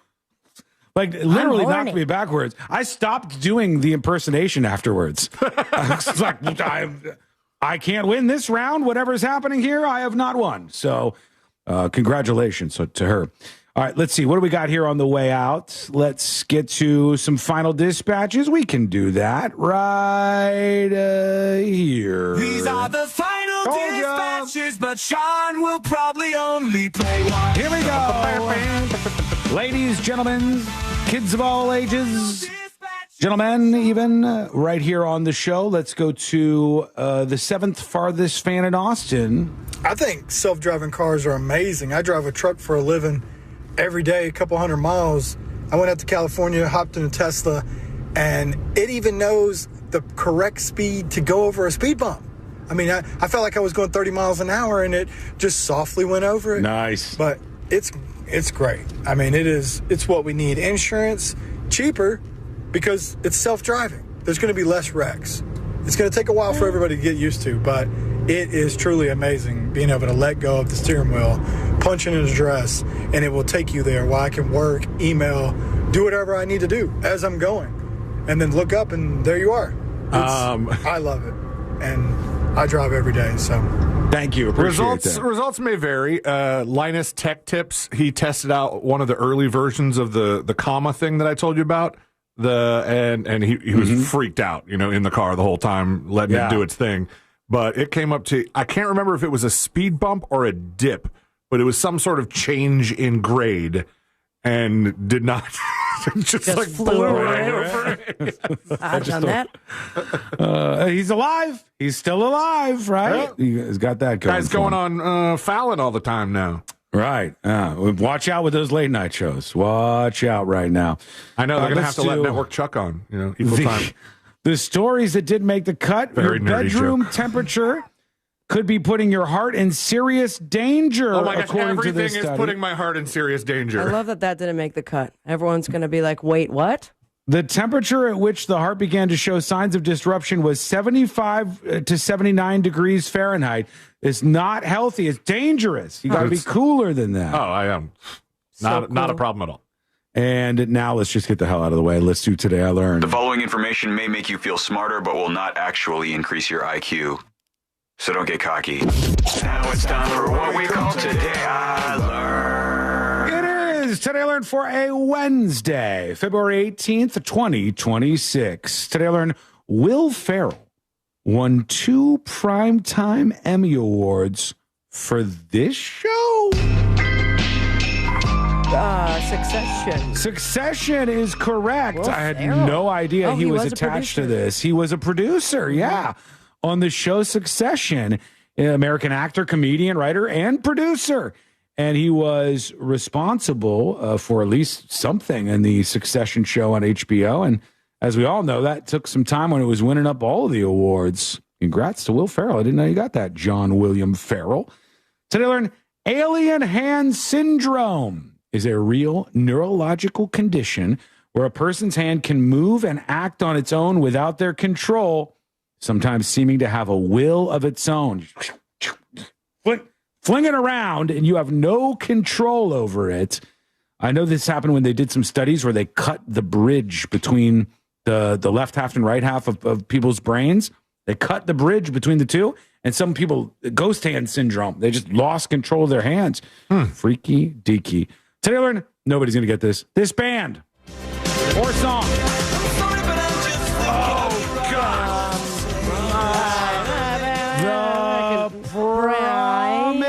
The Promise by When in Rome. Yep. Celine's face was confused the whole time. There was no resolution. When you do there. the slow thing, I'm like, oh, come on. All right. There are currently 2 different bands touring under the name When in Rome. They're fighting with each other as to who is the official. Good luck trying to find this one, all right? This is a big song when it came out in 1987. Thank you so much for hanging out with us. We do appreciate it. We're back tomorrow, same time, same place. Missed any of the show?